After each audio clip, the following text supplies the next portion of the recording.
টেলিগ্রামে দিব নাকি? আচ্ছা ঠিক আছে, 10টা কত করে? 15 না 20? আচ্ছা এই 15 ঠিক আছে।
السلام عليكم ورحمة الله وبركاته. ওয়ালাইকুম আসসালাম ওয়া রাহমাতুল্লাহি ওয়া বারাকাতুহু। ওস্তাদ জি কেমন আছেন? আলহামদুলিল্লাহ, আমি ভালো আছি। তোমরা কেমন আছো? আলহামদুলিল্লাহ ওস্তাদ জি, আপনার দোয়ায় আল্লাহর রহমতে আমরা সবাই ভালো আছি। যাক, শুকরিয়া।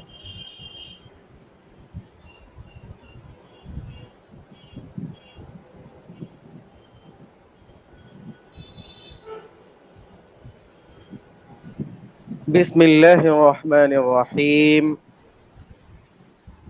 দেখো এখানে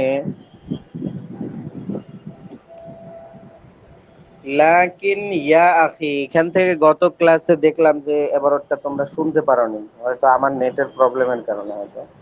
তো এটার একটু তর্জমাটা আরেকবার বলে দিচ্ছি, পরে সামনে যাচ্ছি। لكن يا أخي بعد الوقوف على حقيقة الحال والاطلاع على ما حرره المتأخرون كصاحب البحر والنهر والفيض والمصنف কা বলে মুতাআখিরিন কারা, মানে মিসলু মেসাল নাহু, এই যে মেসাল দেয় এই মেসালের মাঝখানে মেসাল চলতেছে। ওয়াজাদ্দিনাল মারহুম ওয়া আজমি জাদা ওয়া আখি জাদা ওয়া সাদি আফিন্দি ওয়া জাইলাই ওয়াল আকমালি ওয়াল কামাল ইবনুল কামাল, এটা মাঝখানে তোমার মেসাল দিল মা তাহকিকাতিন। তাইলে মূল ইবারতটা হলো বাদাল ওকুফ আলা হাকিকাতিল হাল ওয়াল ইত্তিলা আলা মা হাররার মুতাখিরুন মা তাহকিকাতিন সানাহা বিহাল বাল ওয়া তালাক্কাইতুহা আন ফুহুলির রিজাল। বলতেছে যে কিছুক্ষণ আগে তো বললো যে হিংসুকেরা যখন ভালো জিনিস পায় তারা হিংসা করবেই, কিন্তু গভীর চিন্তা করলে এই কিতাবের মধ্যে আলহামদুলিল্লাহ উনি আর কি বলতেছেন যে কোনো সমস্যা নেই। তো এই ব্যাপারটাই হিংসুকদের সামনে তুলে ধরতেছেন যে হে আমার ভাই, তুমি যদি অবস্থার মূল সম্পর্কে অবগতি লাভ করো, অবস্থার মূল বলতে কিতাবের হাকিকত সম্পর্কে অবগতি লাভ করো, এবং মুতাখিরিন যা কিছু লিখে গিয়েছেন এগুলোর ব্যাপারে অবগতি লাভ করো আমার কিতাব থেকে। হ্যাঁ, কেমন অবগতি? মা তাহকিকাতিন, পরিপূর্ণ বিশ্লেষণ সহকারে, সানাহা বিহাল বাল, যে বিশ্লেষণগুলো,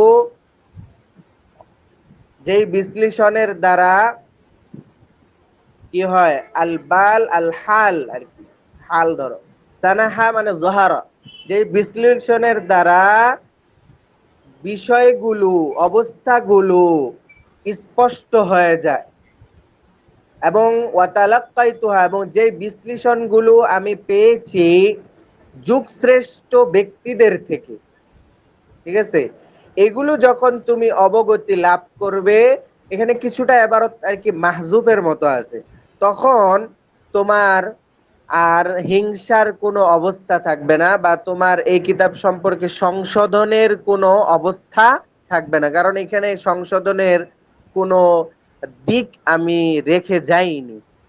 বুঝাইতে পারছি ব্যাপারটা? মাঝখানে কা দ্বারা বা মেসাল দ্বারা কিছু, ওই যে মুতাখিরিন কে কে এরকম বলছে, সাহিবুল বাহর, হ্যাঁ,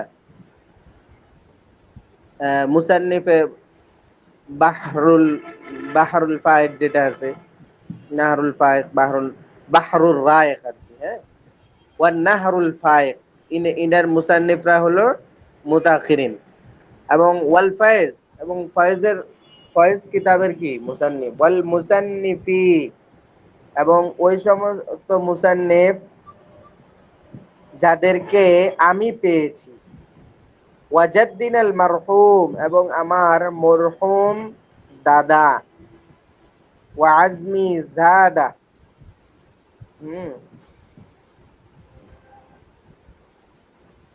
এবং আজমি জাদা, এবং একজনের নাম আর কি, বুঝছো, ওয়া আখি জাদা, এবং আখি জাদাও একজনের নাম, মানে মুতাখিরিনদের মধ্যে, ওয়া সাদি আফেন্দি, এবং সাদি আফেন্দিও একজনের নাম, ওয়া জাইলাই, ইমাম জাইলাই, ওয়াল আকমাল ওয়াল কামাল ইবনুল কামাল।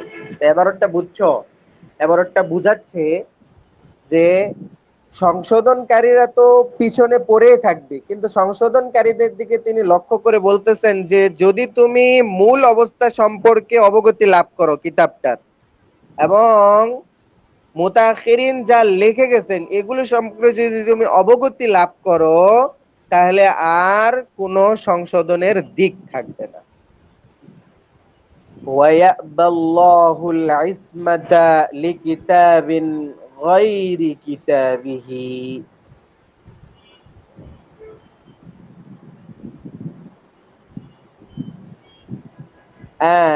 হ্যাঁ, এতটুকু এখন উনি বলতেছেন যে হ্যাঁ, এক ধরনের সংশোধন হলো মাসআলাই সংশোধন হওয়া, আরেক ধরনের সংশোধন হলো নোক্তার সংশোধন, ইবারত লেখার সংশোধন।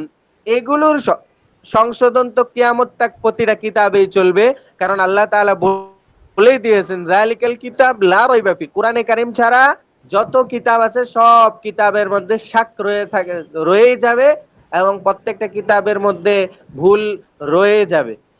এই জন্য উনি অজর পেশ করতেছেন যে আমি যে এত বড় কথা বললাম, এই কথাটা হলো আমি মাসআলাগত দিক থেকে বললাম, কিন্তু ইবারতগত দিক থেকে ভুল এগুলো টুকটাক রয়ে যাবে। এজন্য তিনি নিজেকে অজর পেশ করে বলতেছেন ওয়ায়াবাল্লাহ, আবা ইয়াবা অর্থ হলো কিছু কিছু সময় অস্বীকার করার অর্থে আসে, কিছু কিছু সময় অপছন্দ করার অর্থে আসে, বুঝছো? তো আল্লাহ তাআলা অপছন্দ করেন আল ইসমাতা লিকিতাবিন, কিতাব দোষ ত্রুটি মুক্ত হওয়ার ব্যাপারে। অর্থাৎ তুমি বললা যে আমার কিতাবটা দোষ ত্রুটি মুক্ত, এই কথাটা বলাটা আল্লাহ তাআলা অপছন্দ করেন। কিভাবে বোঝা গেল? ওই যে জালিকাল কিতাব লা রাইবা ফি, তাহলে আর আল্লাহ তাআলা বলতেন না, বুঝছো? গায়রি কিতাবিহি, আল্লাহর কিতাব ছাড়া অন্য কিতাবের ব্যাপারে দোষ মুক্ত হওয়াটা, এটা আল্লাহ তাআলা অপছন্দ করেন। ওয়াল মুনসিফু মান ইগতারাফা قليل خطأ المرء في كثير صوابه।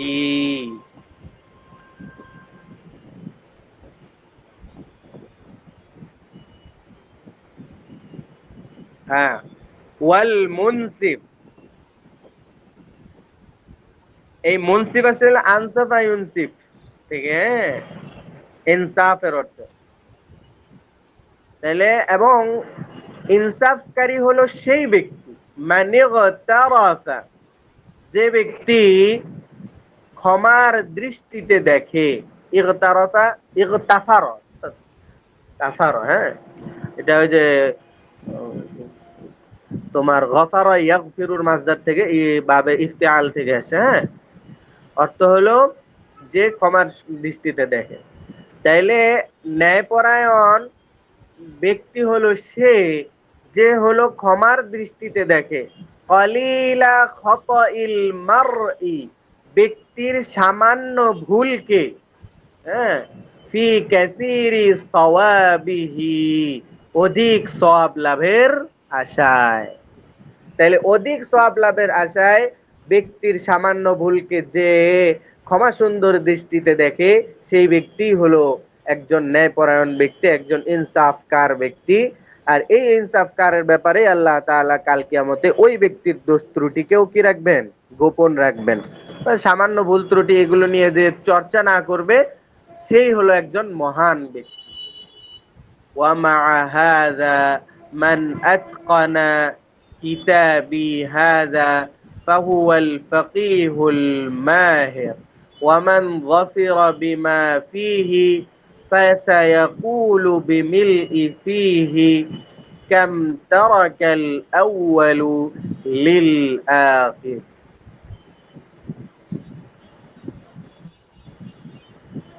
এখন বলতেছে তুমি এই কিতাবকে খত এবং সওয়াবের মান দৃষ্টিকোণ থেকে না রেখে মাহের হওয়ার দিকে রেখে যদি তুমি এই কিতাবকে মুখস্থ করে ফেলতে পারো, ইনশাআল্লাহ তুমি একজন মাহের ফকিহ হয়ে দাঁড়াবে।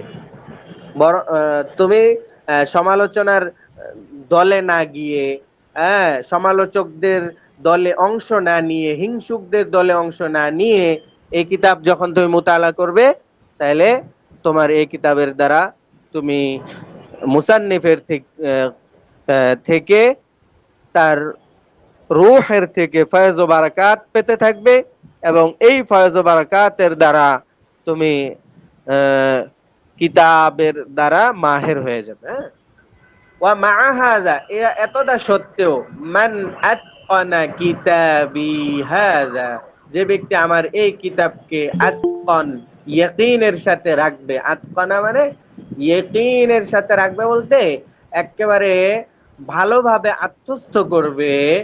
ফাহুয়াল ফাকিহুল মাহির, তাহলে সেই হলো একজন দক্ষ ফকিহ। ওয়া মান যাফিরা বিমা ফীহি,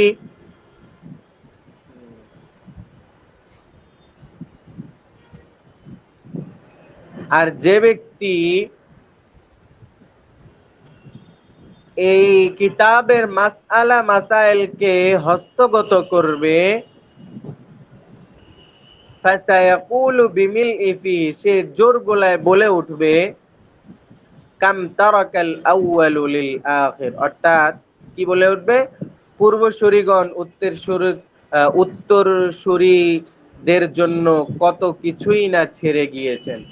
আচ্ছা, ঠিক আছে, এটার অর্থটা সুন্দর করে দেখো।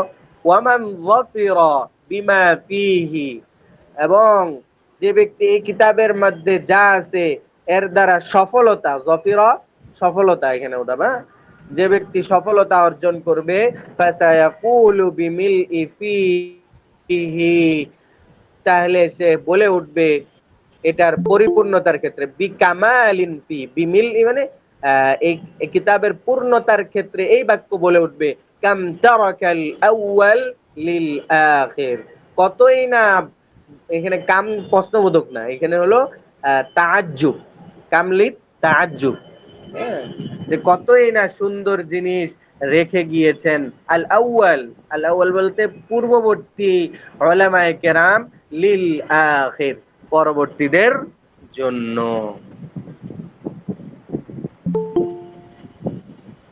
জি, পরে দেখো, ওয়ামান হাসসালা লাহু, ওয়ামান হাসসালাহু ফাকাদ হাসালা লাহুল হাযযুল ওয়াফির। এখান থেকে কিতাবের বিশেষত্ব, আদ-দুররুল মুখতার কিতাবের বিশেষত্ব সমূহ বর্ণনা করতেছে। হ্যাঁ, দাগায় রাখতে পারো ওয়ামান হাসালা লাহু থেকে। এর আগেও কিছুটা গেল, কিন্তু মূল এখান থেকে বলতেছে, বুঝছো? যে ব্যক্তি তাকে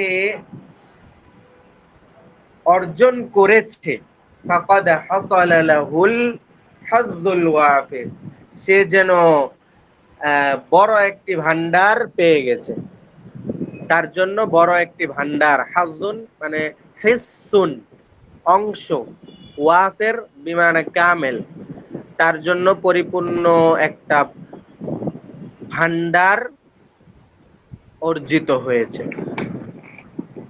লিআন্নাহু হুয়াল বাহরু লাকিন বিলা সাহিলিন, কারণ এই কিতাব এটা একটা হলো সমুদ্র, কিন্তু বিলা সাহিল, এটার কোনো কুল কিনারা নেই, কিনারা নেই, বুঝছো? যা যত ঘাটবা অত এটার গভীরত্ব অর্জন হবে, গভীরে পৌঁছবা, কিন্তু এটার গভীরতার শেষ নেই। ওয়াবিলুল কতরি,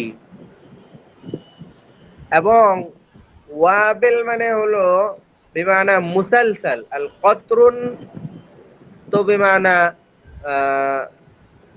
তোমার ফোঁটা, পানির ফোঁটা আছে না, এখানে উদ্দেশ্য হলো বৃষ্টি। তা বলতেছে ওয়াবিলুল কতর, এবং মুষলধারে বৃষ্টির মতো। লিয়ান্নাহু হুয়াল বাহর, মানে লিয়ান্নাহু হুয়া ওয়াবিলুল কতর, কারণ এই কিতাবটা হলো এমন একটা মুষলধারে বৃষ্টির মতো।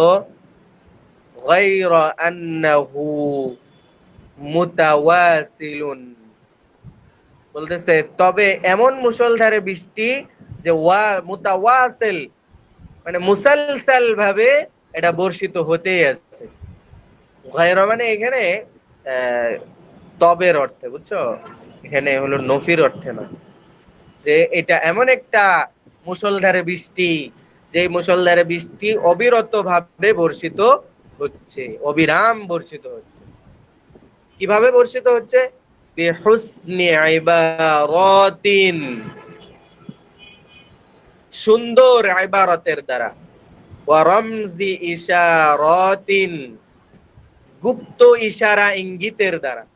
হ্যাঁ, এক একটা ইবারতের দ্বারা এক একটা ইঙ্গিত বোঝানো হয়, এক একটা ইবারতের দ্বারা এক এক মাসআলা তৈরি হয়। ওয়া তানকিহি মাআনিন, সুস্পষ্ট অর্থের দ্বারা। একটা অর্থ পড়বা তুমি বুঝবা না এমন হবে না, শুধুমাত্র এটার মুকাদ্দমাটা তোমাদের কঠিন লাগতেছে, কিন্তু যখন মূল মাসআলা গুলো আসবে না, তখন দেখবা যে অনেক সহজ। ওয়া তানকিহি মাআনিন ওয়া তাহরিরি মাবানিন, এবং মার্জিত শব্দাবলী দ্বারা কিভাবে বর্ষিত হচ্ছে এটাই বললো আর কি। বিহুসনি ইবারাত না তাহরিরি মাবানি। ওয়ালাইসাল খবরু কাল আয়ান, বলতেছে ওয়ালাইসাল খবর কাল আয়ান, খবর মানে হলো সংবাদ, শোনা কথা, আর আয়ান মানে হলো দেখা জিনিস। বলতেছে আর শোনা কথা এটা প্রত্যক্ষভাবে দেখার জিনিসের মতো নয়। অর্থাৎ বুঝাচ্ছেন যে তোমাকে মানুষ এসে বললো তুমি দুরুল মুক্তার পড়তেছো, এখানে তো এত মাসালার স্পষ্টতা নেই। বলতেছে এগুলো শোনা কথা মাত্র, বরঞ্চ তুমি যদি প্রকাশ্যভাবে ব্যাপারগুলো নিয়ে গবেষণা করো তাহলেই মূলটা বুঝতে পারবা। وستقر به بعد التأمل العينان, বলতেছে وستقر,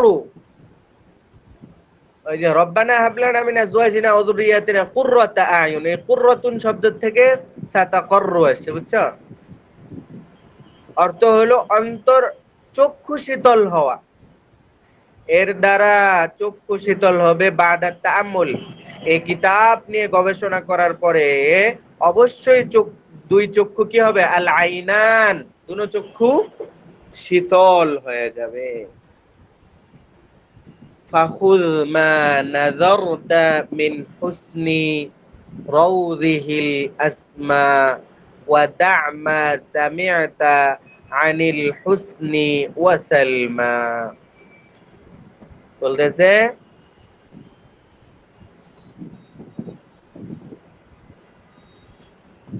ফাখুদ, সুতরাং তুমি অর্জন করে নাও, মা নাযরতা, যা তুমি দেখতেছো, মিন হুসনি রাউদিহিল আসমা, এই সুন্দর বাগান। আসমা মূলত এখানে আলার অর্থ ধরা, বুঝছো? এই আলিশান বাগানের সৌন্দর্যতা থেকে যা তুমি দেখতেছো সেটা তুমি ফাখুদ ফাহাসসিল, তুমি অর্জন করে নাও। ওয়া দা মা সামিআতা আনিল হুসনি ওয়া সালমা, এবং তুমি এর সৌন্দর্য এবং সালমা, এটা একটা হলো কবিতা, সামনের একটা কবিতা আসবে, বুঝছো? ওই কবিতায় সালমার কথা বলতেছে, কবিতাটা দেখলে বুঝবা। এবং মানুষের মুখে বলা সৌন্দর্য, এখানে সৌন্দর্য বলতে বলে না যে এক ধরনের সৌন্দর্য হলো, তো বলে যে কি যে সুন্দর তার চেহারা, এরকম এই সৌন্দর্য, মানে এক সৌন্দর্য বলে বদ উদ্দেশ্য। হ্যাঁ, এবং তুমি লোক মুখে সৌন্দর্য এবং সালমার কথা শুনে এগুলো ওয়াদা, এবং তুমি ছেড়ে দাও মা সামিয়াতা, যা তুমি মানুষ মুখে শুনতেছো। মানুষ মুখে আনিল হুসনি, মানুষ মুখে যে সৌন্দর্য এবং সালমার ব্যাপারে যা শুনতেছো, সালমা বলতে সামনের কি, মানে এখানে কিতাব উদ্দেশ্য আর কি। এবং কিতাব, এই কিতাবের মানুষ মুখে যে সৌন্দর্য ব্যাপারে যা শুনতেছো, এগুলো গ্রহণ করা তুমি ছেড়ে দাও, বরং নিজে তুমি এই আলা আলিশান বাগান থেকে এর সৌন্দর্যতা অর্জন করো। তারপরে দেখো, এবার আসতেছে শেরটা।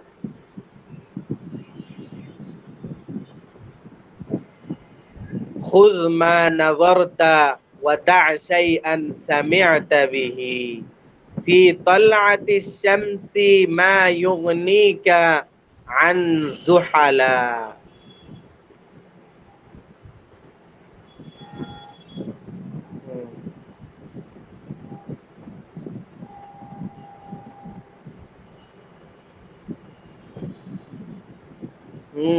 দেখো, খুয মা নাযারতা, সব সময় এখানে দাইমান, সব সময় যা তুমি নিজে দেখতেছো তা গ্রহণ করো। এই কবিতা থেকে শিক্ষা আছে, বুঝছো? ওয়া দা শাইআন সামি'তা বিহি, এবং যা তুমি লোকমুখে শুনতেছো এগুলো গ্রহণ করা ছেড়ে দাও। ফি তালআতিশ শামসি মা ইউগনিকা আন যুহাল, বলতেছে তোমার কাছে তো মনে হয় যে সূর্যের আলোই বেশি। কথাটা আগে বুঝিও, আমি এখনো তর্জমায় যাইনি। কিন্তু এই সূর্যের আলো দেখতে ভালো ঠিক, কিন্তু এর চেয়ে গুণাগুণের দিক থেকে সুখ তারা বলা হয়, একটা সুখ তারা। জোহাল শব্দের অর্থ সুখ তারা। কারণ বলতেছে তুমি তো মানুষের মুখে শুধুমাত্র সূর্যের প্রশংসাই শুনে আসতেছো, এখন সূর্য নিয়েও গবেষণা করনি, বা চন্দ্র নিয়েও গবেষণা করনি, বা এই বিজ্ঞান সম্পর্কে গবেষণা করনি। এখন তুমি যদি গবেষণা করতে, তাহলে তোমার কাছে সূর্যের আলোর চেয়ে শুকতারার আলোটা অনেক বেশি গ্রহণযোগ্য হইতো। কারণ উস্তাদ জি, জি জি, শুকতারা বলতে তো কোনো তারাই নাই, গবেষণা করে দেখছি। এগুলো মনে করলে আগের যুগের কবিতা, তো এগুলো তো মনে করলে যে বুঝানো উদ্দেশ্য, বুঝছো? জি উস্তাদ, বোঝানো উদ্দেশ্য, জি এলেমের হ্যাঁ, গুরুত্ব হ্যাঁ, বোঝানো। সেটাই সেটাই। এগুলোর মানে এই কবিতাগুলোরও কোনো মানে অস্তিত্ব নাই, এটার দ্বারা ওনার কিতাবের দিকে মানে কিতাবটা যেন কেউ গভীর পড়াশোনার জি, জি। মাধ্যমে কিতাবের গভীরত্ব অর্জন করে, মানুষ মুখে শুনে যেন এটারকে ছেড়ে না দেয়, এটাই বুঝাইতে চাচ্ছে, বুঝছো? এটাই। যে তৈরি করলাম ক্লাসের মাঝে একটু কথা না বললে। জি সেটাই সেটাই। ওস্তাদ। ফি তালআতি শামসি মা ইউগনিকা আন যুহাল, বলতেছে সূর্যের আলো এমন জিনিস যেটা তোমাকে শুকতারার আলো থেকে কি করে দেয়, বিমুখ করে দেয়। এটা কখন? যখন তুমি মানুষ মুখে শুনবে। ওয়াদা শাইআন সামিআতা বিহি ফি তালাতি, এই যে ফিটা এটার সাথে মুতাআল্লিক, ঠিক আছে? এবং তুমি মানুষ মুখে শোনা কথা ছেড়ে দাও কোন ব্যাপারে? সূর্যের আলোর ব্যাপারে, যে সূর্যের আলো তোমাকে অমুখাপেক্ষী করে দেয় শুকতারার আলো নিয়ে গবেষণা করা থেকে, ঠিক আছে? তারপরে দেখো هذا وقد أضحت أعراض المصنفين أغراض سهام ألسنة الحساد ونفائس تصانيفهم معرضة بأيديهم تنتهب فوائدها ثم ترميها بالكساد. এখন মুসান্নিফ রহমতুল্লাহ আলাইহি এর আগে ওই যে সমালোচনা যারা করলো তাদের কাছে জোর আবেদন করলো যে ভাই আমার কিতাব নিয়ে গবেষণা করলে দেখতে পারবে যে কোনো সংশোধনের প্রয়োজন নেই। এবার আবার উনি আবার সমালোচকদের প্রতি এক ধরনের আবেদন করতেছেন। হ্যাঁ দা, এই যে আমি যা বললাম এতক্ষণ ধরে আমার কিতাবের ব্যাপারে, হ্যাঁ, ওয়াকাদ আওয়াহাত,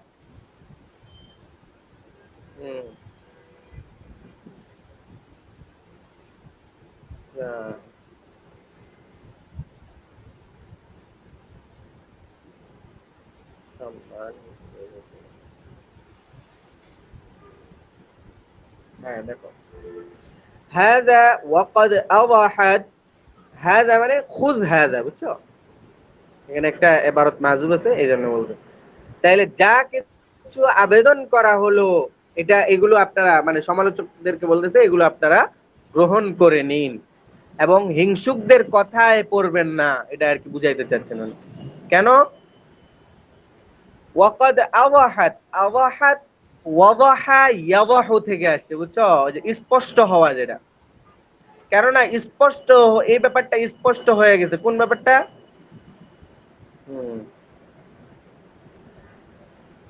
আরাদুল মুসান্নিফিন আগরাদ সিহামি আলসিনাতিল হুসাদ, কি দেখো হিংসুকদের জবানের তীরের উদ্দেশ্য। প্রথম যে আরজ আছে, প্রথম আরজ শব্দের অর্থ হলো সম্মান, আর দ্বিতীয় আগরজ হলো নিশানা। হ্যাঁ বুঝিও। তাহলে হিংসুকদের জবানের তীরের নিশানা মুসান্নিফদের মান সম্মান হয়ে থাকে, এই ব্যাপারটা স্পষ্ট। ওয়াকাদ আওয়াহাদ, যে এই ব্যাপারটা স্পষ্ট, হিংসুকদের জবানের তীরের নিশানা, উদ্দেশ্য, নিশানা মানে কি উদ্দেশ্য, মুসান্নিফদের মান সম্মানই হয়ে থাকে। ওয়া নাফাইসু তাসানিফিহিম,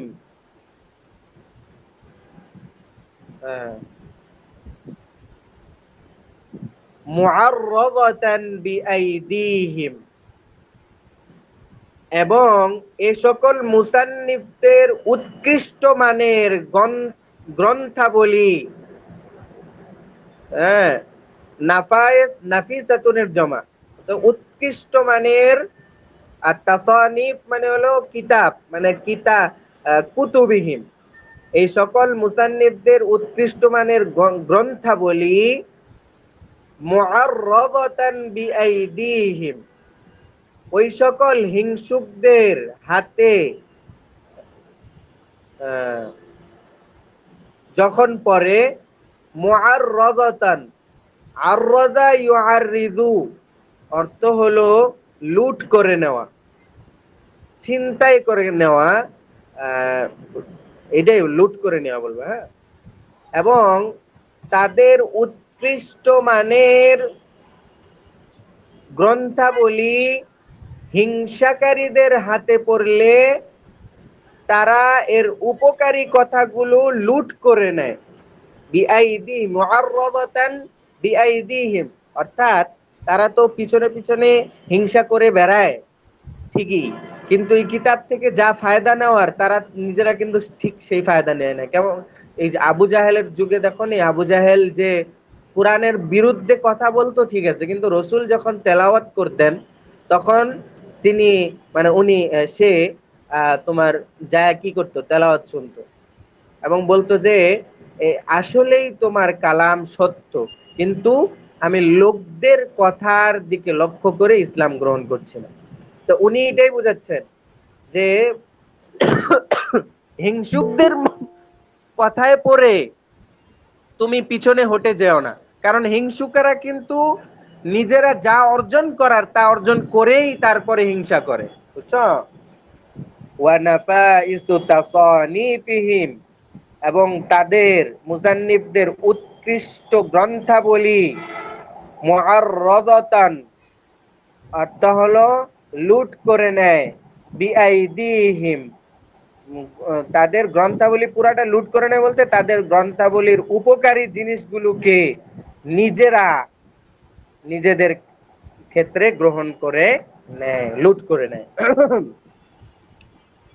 তানতাহিবু ফাওয়াইদাহা থুম্মা তারমিহা বিল কাসাদ।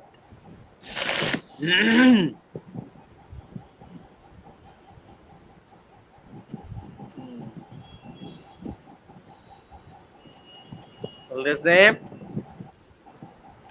তানতাহিবু, ইনতাহাবা ইয়ান্তে ওয়াহাবা ইয়াহিবু আছে না, দান করা, এখান থেকে হলো গ্রহণ করা, বুঝছো? তাহলে এর উপকারী ফায়দাগুলো তো নিজ হাতে গ্রহণ করে এবং এর উপকারী ফায়দাগুলোকে তারা নিজেরা বিলিয়েও দেয়। তানতাহিবু ফাওয়াইদাহা, বিলিয়ে দেয় মানে নিজেরা নিজেরা অনুধাবন করে, এটা বলবা। তানতাহিবু ফাওয়াইদা, তার উপকারী বিষয়গুলোকে তারা নিজেরা অনুধাবন করে। সুম্মা তারমিহা বিল কাসাদ,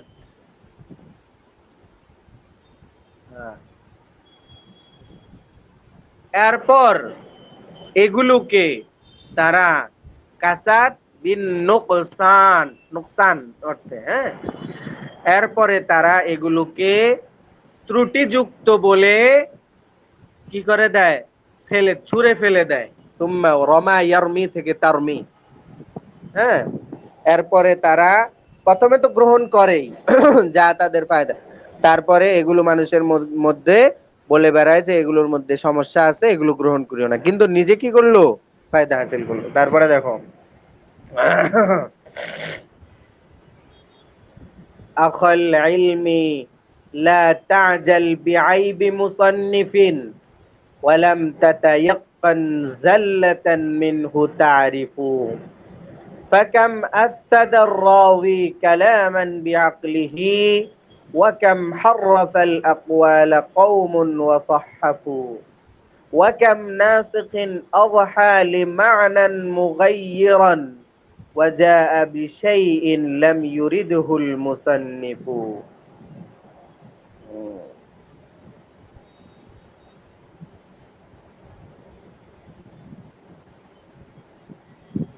হ্যাঁ, আখাল ইলম, হে তালিবুল ইলম, ভাই, ইয়া এখানে একটা ইয়া মাহজুব আছে, শের মিলানোর জন্য এটা হযফ করা হয়েছে।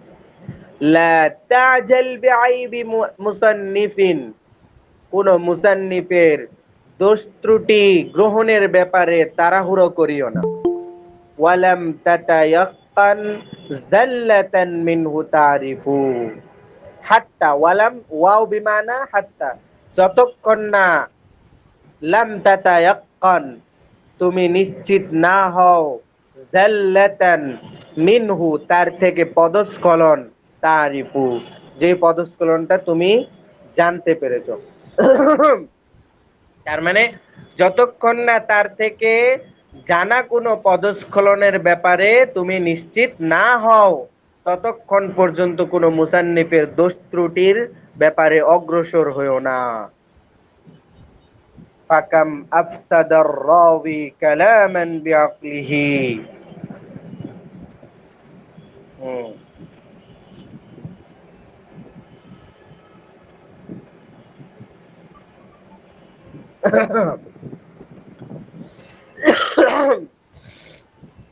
ফাকাম আফসাদার রাবি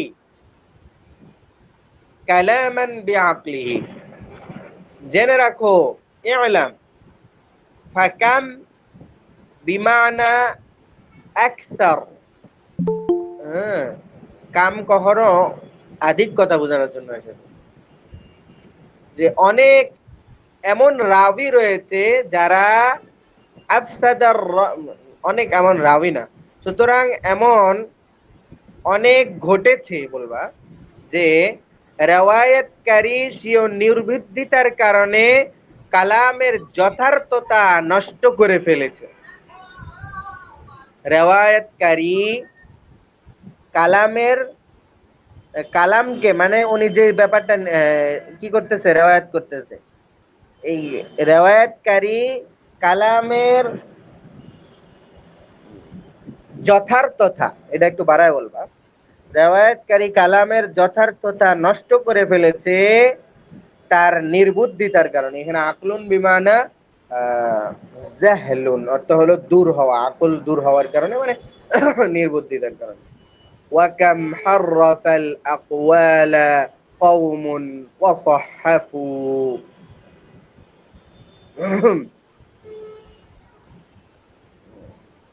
এবং অনেক সম্প্রদায় গ্রন্থকারদের উক্তি সমূহকে বিকৃত করে ফেলেছে। ওয়াকাম হাররাফাল আকওয়াল, আকওয়াল আল আকওয়াম, যে অনেক সম্প্রদায়, অনেক মানে আকওয়াল আল মুসান্নিফও বলতে পারো, যে অনেক সম্প্রদায় মুসান্নিফদের কথাকে বিকৃত করে ফেলেছে এবং পাল্টিয়ে দিয়েছে। ওয়াসাহহাফু, সাহহাফা সাহু বিমানা তাসহিহ, তাজনিস অর্থে, তাবদীলের অর্থে, এবং পাল্টিয়ে ফেলেছে। ওয়ামা কানা কসদি মিন হাযা আন ইউদরাজ যিকরি বাইনাল মুহাররিরিন মিনাল মুসান্নিফিন ওয়াল মুআল্লিফিন بل القصد رياض القريحة وحفظ الفروع الصحيحة مع رجاء الغفران ودعاء الإخوان. এখন উনি কিতাব লেখার উদ্দেশ্য বলতেছেন, বুঝছো? উনি বলতেছেন এই লিখনি দ্বারা আমার উদ্দেশ্য এটা নয় যে লেখক, সংকলক ও সম্পাদকদের মধ্যে আমার নাম উল্লেখ হয়ে যাক, বরং এর দ্বারা আমার লক্ষ্য উদ্দেশ্য হলো মেধার চর্চা, অনুশীলন এবং শাখাগত বিশুদ্ধ মাসআলাগুলো সংরক্ষিত করা। ঠিক আছে, দেখো কি বললো, ওমা কানা কসদি মিন হাযা আন ইউদরাজা যিকরি, যে আমার নাম, মানুষ বলবে যে অমুক একজন মুসান্নিফ ছিল, মুসান্নিফদের তালিকাভুক্ত হওয়া, মুআল্লিফদের তালিকাভুক্ত হওয়া আমার উদ্দেশ্য নয়। বালিল কসদু রিয়াদুল কারিহা, রিয়াদুল কারিহা, মেধার চর্চা, অনুশীলন। রিয়াদ, রিয়াদ লিমানা, যে তোমরা ব্যায়ামের অর্থ পারো না, ব্যায়াম, রিয়াদ সালিহিন, হ্যাঁ, অনুশীলনের অর্থে। এখানে এই রিয়াদ যখন বদনের সাথে লাগে তখন এটা তোমার ব্যায়ামের অর্থে আসে, হ্যাঁ, এক্সারসাইজ সেটা বলে। আর যখন এগুলো তোমার আকলের সাথে লাগে তখন অনুশীলন, অনুধাবন।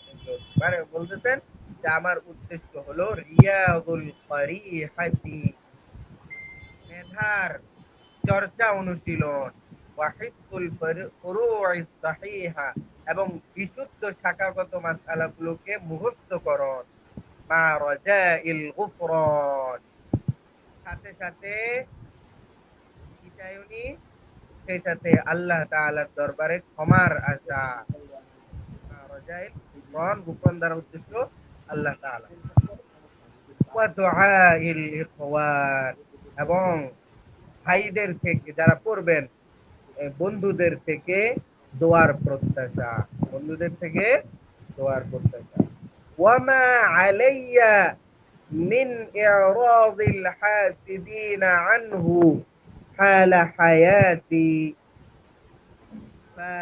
فسيتلقونه بالقبول إن شاء الله تعالى بعد وفاتي كما قيل।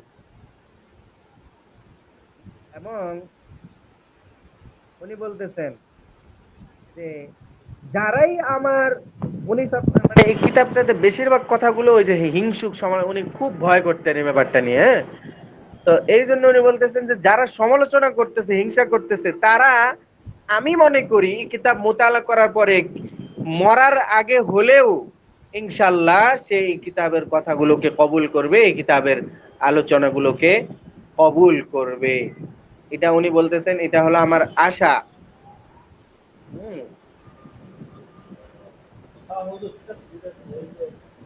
দাঁড়াও, কিতাবটা আমার থেকে সরে গেল তো।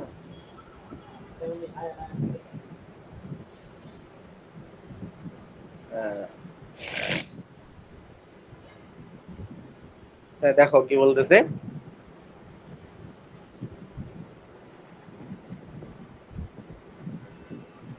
ওয়ামা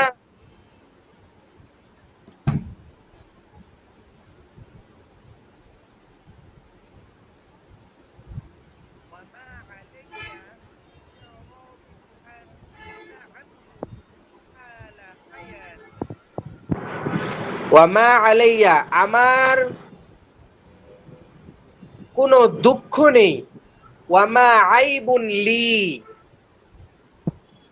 ওয়ামা বুকাউন লি, আমার কোনো দুঃখ নেই, আমার কোনো ক্রন্দন নেই, মিন ইরাদিল হাসিদিনা আনহু, এই কিতাবের থেকে হিংসাকারীদের বিমুখ হওয়ার ব্যাপারে আমার কোনো দুঃখ নেই, হালা হায়াতি, আমার জীবদ্দশায় যদি এটা হয়ে থাকে।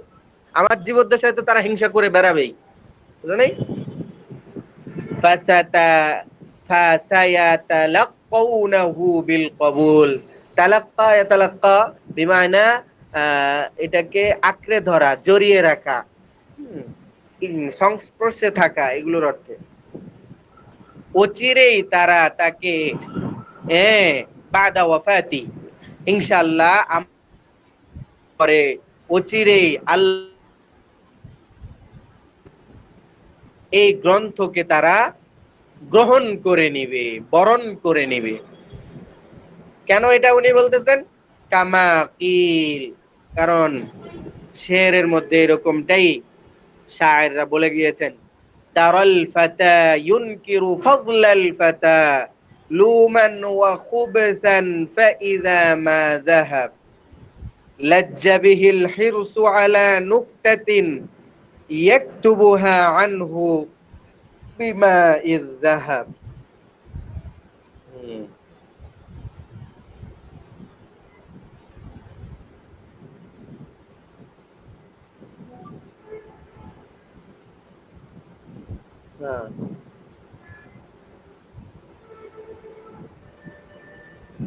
তারাল ফাতা ইউনকিরু ফাদলাল ফাতা, তুমি অনেক যুবককে দেখবে যে অপর যুবকের মর্যাদাকে অস্বীকার করে। এটা কেন করে? লুমান,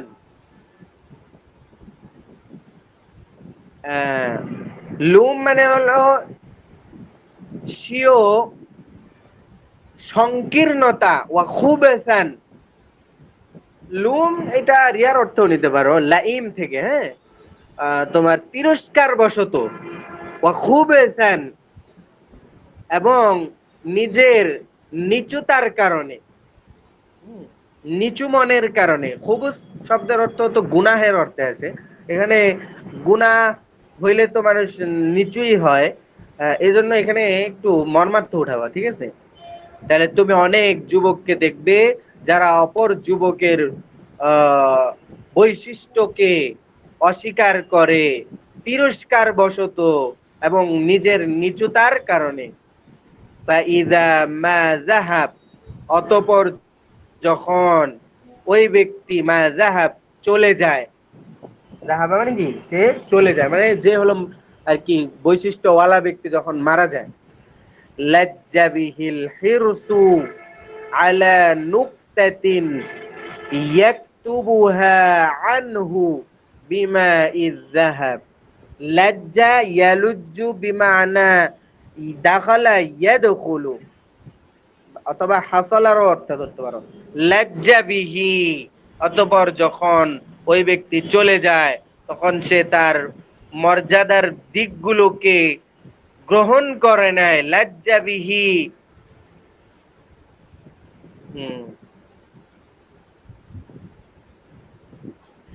আচ্ছা, লজ্জা এখানে আরেকটার অর্থ লিখছে তোমার পেরেশান হওয়া, বুঝছো, অস্থির হওয়ার অর্থে, ঠিক আছে, এটাও হইতে পারে। তো লজ্জা বিহিল হিরসু আলা নুকতাতিন, অতঃপর যখন সে চলে যায় তখন লোভ তাকে, নুকতা মানে হলো সূক্ষ্ম মাসআলা, তাহলে লোভ তাকে সূক্ষ্ম মাসআলার প্রতি অস্থির বানিয়ে দেয়। লোভ তাকে কি করে? সূক্ষ্ম মাসআলার প্রতি অস্থির বানিয়ে দেয়। ইয়াকতুবুহা আনহু বিমা ইয-যাহাব, আর সে প্রতিহিংসার শিকার ওই কামেল ব্যক্তির কথাকে স্বর্ণ অক্ষরে লিখে নেয়। ইয়াকতুবুহা, এরপরে সে ওই ব্যক্তি লিখে রাখে। ঠিক আছে, আজকে এই পর্যন্তই থাকুক ইনশাআল্লাহ।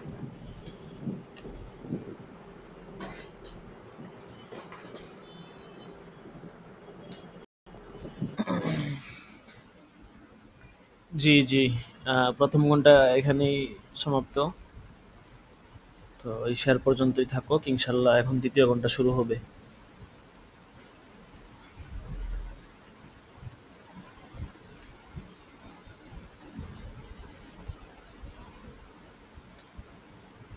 দরজ শেষে ইনশাল্লাহ কথা বলবো ইনশাআল্লাহ। মুকদ্দমায় তো শেষ হলো না ওস্তাদ, এখন মতন কবে পড়া হবে?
السلام عليكم.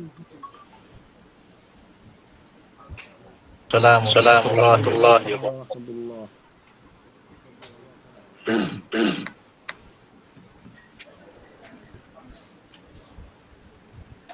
حامدا ونصلي ونصلي أما بعد أما بعد আজকের পড়া হবে তাদজিনুল ফিকহ।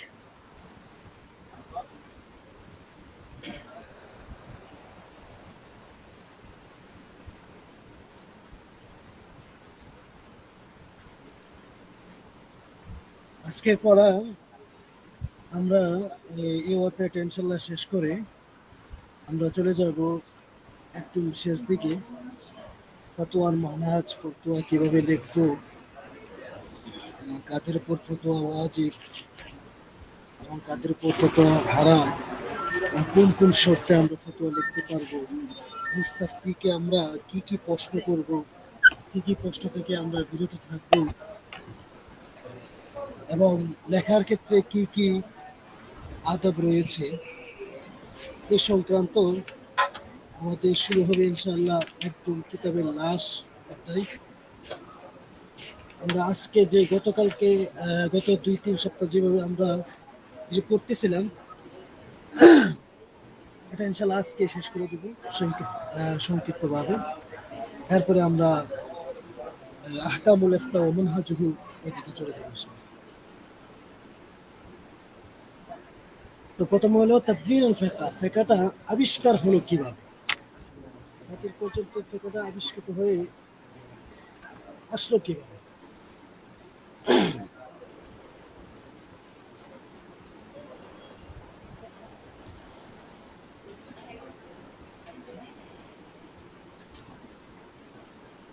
بسم الله الرحمن الرحيم. وكان الفكر في أحد الصحابة وكبار التابعين مرتبة برواية الحديث، وكان من رواة الحديث من ركز نفسه على رواية الأحاديث والآثار كما بلغته دون أن يدخل في استنباط الأحكام الفقهية منه إلا نادرا، ومنهم من جمع بين رواية واستنباط الأحكام الفقهية منها بحيث يعلم من تلامذ الأحكام الفقهية مع رواية الأحاديث التي بلغته من مشايخه.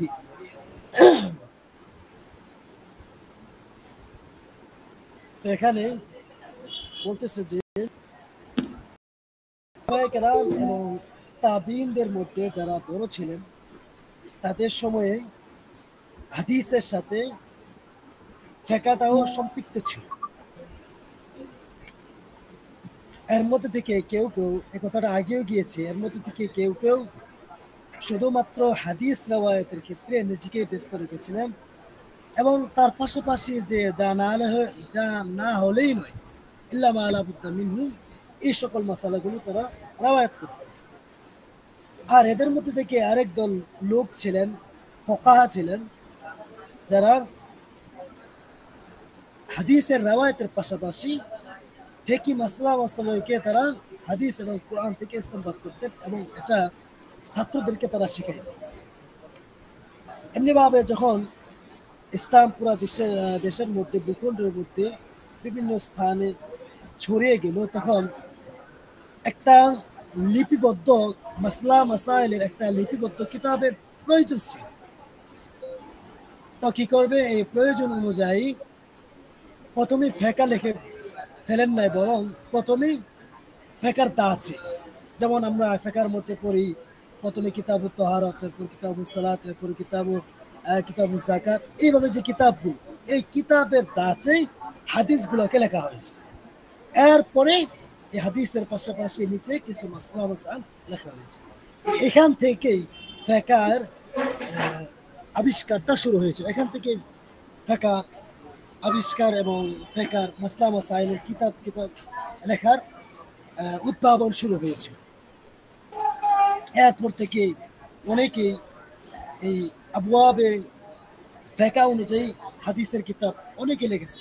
এখন যে আমরা হাদিসগুলা পড়ি, বুখারী শরীফ বলেন, মুসলিম শরীফ বলেন, সবগুলোর মধ্যে দেখা যায় এই আবওয়াবে ফিকহর দাঁচে কিতাবগুলোকে লেখা হয়েছে। অর্থাৎ প্রথমে কিতাবুত তাহারাত, এরপর কিতাবুস সালাত, এরপর কিতাবুস যাকাত, এইভাবেই কিতাবগুলো লেখা হয়েছে। তো প্রথম পর্যায়ে হাদিসগুলোকে এভাবেই লেখা হয়েছে। এটা ছিল ফিকহর আবিষ্কারের পথে। এরপরে আসেন আসহাবুল হাদিস ওয়া আসহাবুর রায়। এখানে আমরা দেখতেছি যে আসহাবুল হাদিস এটা একটা ভাগ, আসহাবুর রায় এটা আরেকটা ভাগ। আসাবুল হাদিস বলতে কাদেরকে বোঝাচ্ছে? যে যখন মাসলা মাসাইল শাখা প্রসঙ্গগত ভাবে বের হওয়া শুরু হলো এবং উলামায়ে কেরাম এর মধ্যে খুব মনোযোগ সহকারে মাসলা বের করার ক্ষেত্রে কাজে ব্যস্ত হয়ে গেলেন, তখন উলামায়ে কেরামদের মধ্যে দুইটা ভাগে বিভক্ত হয়ে গেল। একটা ভাগ হলো যারা শুধুমাত্র হাদিস নিয়ে গবেষণা করতো, হাদিসের রওয়ায়াত করতো, আর অল্প সংখ্যক আহকাম বিধিবিধান বর্ণনা করতো। তাদেরকে ওয়াসাম্মু আসহাবুল হাদিস, তাদেরকে তখন নামকরণ করা হয়েছে আসহাবুল হাদিস, হাদিসওয়ালা।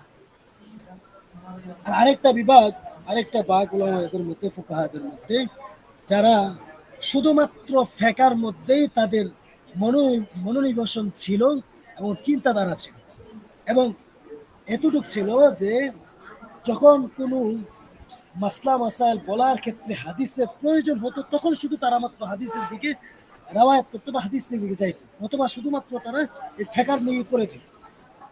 আর তাদেরকে নাম রাখা হয়েছে আসহাবুর রায়।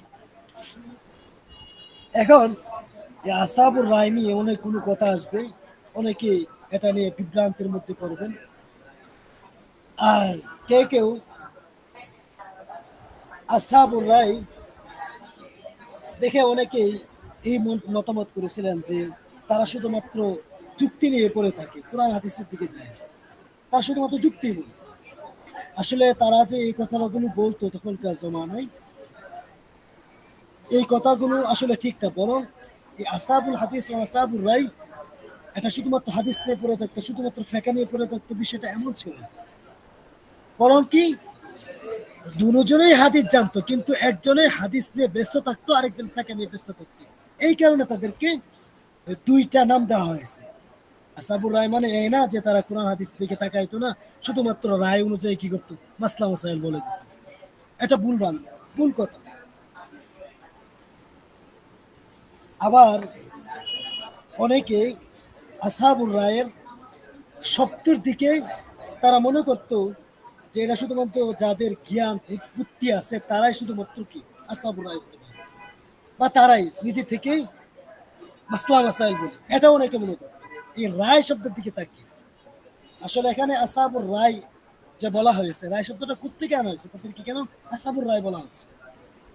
ও যে আমরা প্রথমে পড়ছিলাম মুআজ রাদিয়াল্লাহু তাআলার যে হাদিস, আল্লাহ রাসূল সাল্লাল্লাহু আলাইহি ওয়াসাল্লাম যে ওনাকে বলেছিলেন যে তুমি যখন সমস্যার মধ্যে পড়বে ইয়ামেনে গিয়ে, তখন কিভাবে তুমি সমাধান করবে? كيف تقضي إذا عرض لك قضاء؟ قال أقضي بكتاب الله. قال فإن لم تجد في كتاب الله قال فبسنة رسول الله صلى الله عليه وسلم. قال فإن لم تجد في سنة رسول الله صلى الله عليه وسلم ولا في كتاب الله قال أجتهد الرأي. এই যে রয় শব্দটা এখানে আসছে, এই শব্দ থেকেই তাদেরকে আসহাবুর রায় বলা হয়। এদের মধ্যে থেকে পরবর্তী জামানার মধ্যে আরো কতগুলো লোক এসেছিল যারা আসহাবুর রায় বলতে আহনাফদেরকে গালিগালাজ করতো বা আহনাফদেরকে বুঝতো। এক মিনিট।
ওস্তাদ শোনা যাচ্ছে না?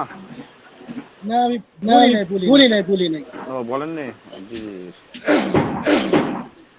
তো বলতেছিলাম যে রায় শব্দটাকে কেউ আহনাফদেরকে ব্যঙ্গ করে বলা হইতো যে তারা আসাবেরা, তারা শুধুমাত্র যুক্তির মাধ্যমেই কথা বলে, কোরআন হাদিসের সাথে কোনো মিল রাখে না, এমন একটা কালিগরাজের মতো হয়ে গিয়েছে।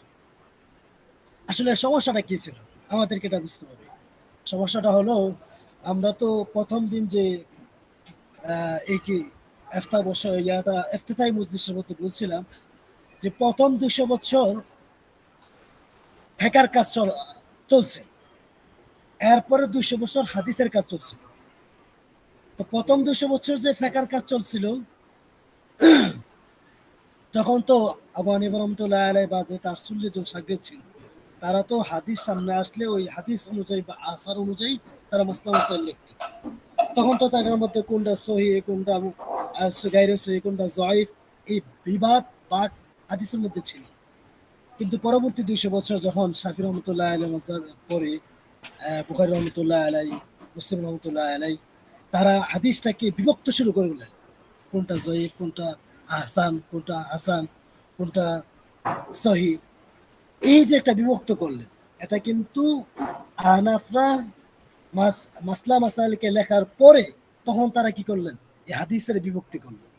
যখন হাদিসের বিভক্তি করলেন তখন দেখা যায় যে ওনারা যে সমস্ত মাসলা মাসাইল লিখেছিলেন হাদিসের আঙ্গিকে, তো দেখা যায় কিছু কিছু হাদিস কি উনাদের তাহকিক অনুযায়ী, মুসলিম এবং বুখারী রহমাতুল্লাহ তাহকিক অনুযায়ী, শাফিঈ রহমাতুল্লাহদের তাহকিক অনুযায়ী, যে কিছুটা জয়ীফের মধ্যে পড়ে গেছে, কিছুটা হাসানের মধ্যে পড়ে গেছে, কিছুটা আরো নিম্ন শ্রেণীর পড়ে গেছে, মুনকাতের মধ্যে পড়ে গেছে, তখন তারা বলা শুরু করছে কি যে আসলে আহনাফ তো আহনাফি, তারা শুধুমাত্র কিয়াস যে মাসালা বলে, হাদিসের সাথে কোনো মিল নাই, হাদিস তো নেই, আজ এটা হচ্ছে মুনকাতে হাদিস। তো এই সমস্যাটার কারণে তাদের কাছে কি হয়ে গেছে, কিছু কিছু মাসআলা তারা বলতে শুরু করছে যে হাদিস নাই, তারা নিজে থেকে মাসালা করছে। এই জন্য আসহাবের রায় বলে তাদের কি করা হতো, বলা হতো। এই সমস্যাটা ছিল। এই উত্তর ক্ষেত্রে কি বলবেন? এই উত্তর ক্ষেত্রে যে আসহাবুর রায়, এটা শুধুমাত্র আহনাফদের উপর যে বলা হয়েছে তা না, বরং এই কথাটা বরং আসহাবুর রায় তাদেরকে বলা হয় যারা কুরআন এবং হাদিস থেকে মাসআলাকে, যেটা কুরআনেও নেই হাদিসেও নেই, বরং তাদের থেকে কিয়াস করে ইস্তেমবাদ করে যে সমস্ত লোকেরা বের করেছে তারাই আসহাব। এখন আসহাবের রায় এটা মালিক রহমতুল্লাহর মাযহাবের মধ্যেও আছে, শাফিঈ রহমতুল্লাহর মাযহাবের মধ্যেও আছে, এবং আহমদ ইবনে হাম্বল রহমতুল্লাহর মাযহাবের মধ্যেও আছে, আবার আহনাফের মধ্যেও আছে। কিন্তু কিছু কিছু লোক এটাকে শুধুমাত্র আহনাফদের জন্য কি করা হতো, কটূক্তি করে কথাটা বলা হয়। তো আসলে এই কথাটা ঠিক না, বরং আসহাবের রায় বলতে যারাই ইজতিহাদ করছে মাসালাকে তারাই আসহাবের। তো আমাদের আসহাবুল হাদিস এবং আসহাবুল রায় আলহামদুলিল্লাহ মোটামুটি বুঝে গেছি। এখন হলো যুহুরুল মাসাইল ফিকহিয়া এবং মাসআলাতুত তাকলিদ ও তামাযুন, এই দুইটা বিষয় একই। একটা হলো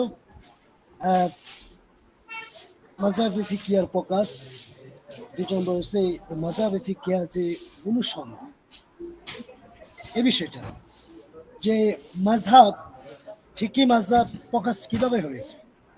প্রথম কথাটা হলো মাযহাব কাকে বলে? মাযহাব তো হলো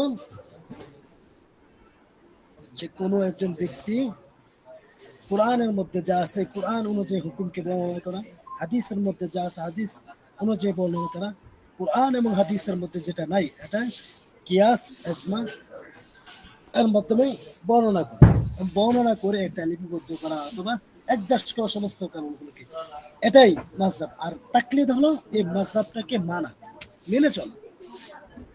এখন এই মাযহাব প্রকাশ হয়েছিল কখন, কিভাবে? মাযহাবটা প্রকাশ হয়েছিল আসলে 100 থেকে 150 হিজরির মধ্যেই, বা আর কিছু সময় পরে মাযহাব প্রকাশ হয়েছিল। কিভাবে হয়েছিল? আসলে ওই সাহাবী এবং কিবারে তাবিঈন এবং সাহাবী লাস্ট পর্যায়ে যখন ছিল, তখন আম মানুষ যখন মানুষদেরকে তাদের সমস্যাটুকু বলতো, তখন তারা শুধুমাত্র যে সমস্ত ফুকাহায়ে কেরাম আছে তারা তাদের এই কষ্ট অনুযায়ী কি করতেন, জবাবগুলো দিয়ে দিতেন। কিন্তু কেউ আসহাবে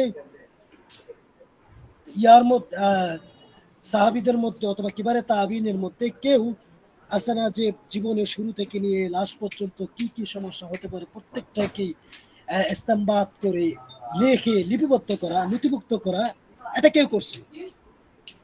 আর ওই দিক থেকে আম মানুষ শুধুমাত্র একজন ব্যক্তিকে স্পষ্ট করতো না তার সমস্যার ক্ষেত্রে, বরং বিভিন্ন লোককে বিভিন্ন সময় স্পষ্ট করতো।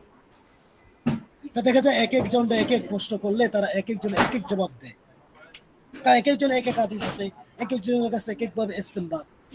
তো সেই সমস্যার কারণে আল্লাহ তাআলা কি করলেন, দেখা গেল যে কিছু লোক আল্লাহ তাআলা তৈরি করে দিলেন, উদ্ভাবন করলেন, সৃষ্টি করলেন, যাদেরকে আল্লাহ তাআলা কোরআন এবং হাদিস ইজমা কিয়াস সমস্ত বিষয়ের জ্ঞান আল্লাহ তাআলা তাদেরকে দিয়ে দিয়েছে। তখন তারা এই জ্ঞান অনুযায়ী কাজ লাগিয়ে তারা তাদের এই মাসলা মাসাইলগুলোকে ছাত্রদেরকে শিক্ষা দেওয়া শুরু করলো। যখন প্রত্যেকে শিক্ষা দেওয়া শুরু, ওই ছাত্ররা কি করলো, তাদের উস্তাদের এই মাসআলাগুলোকে ইস্তেমবাত এবং লিপিবদ্ধ করতে শুরু করলো। এই লিপিবদ্ধ করার পরেই আস্তে আস্তে মাযহাবের প্রকাশ শুরু।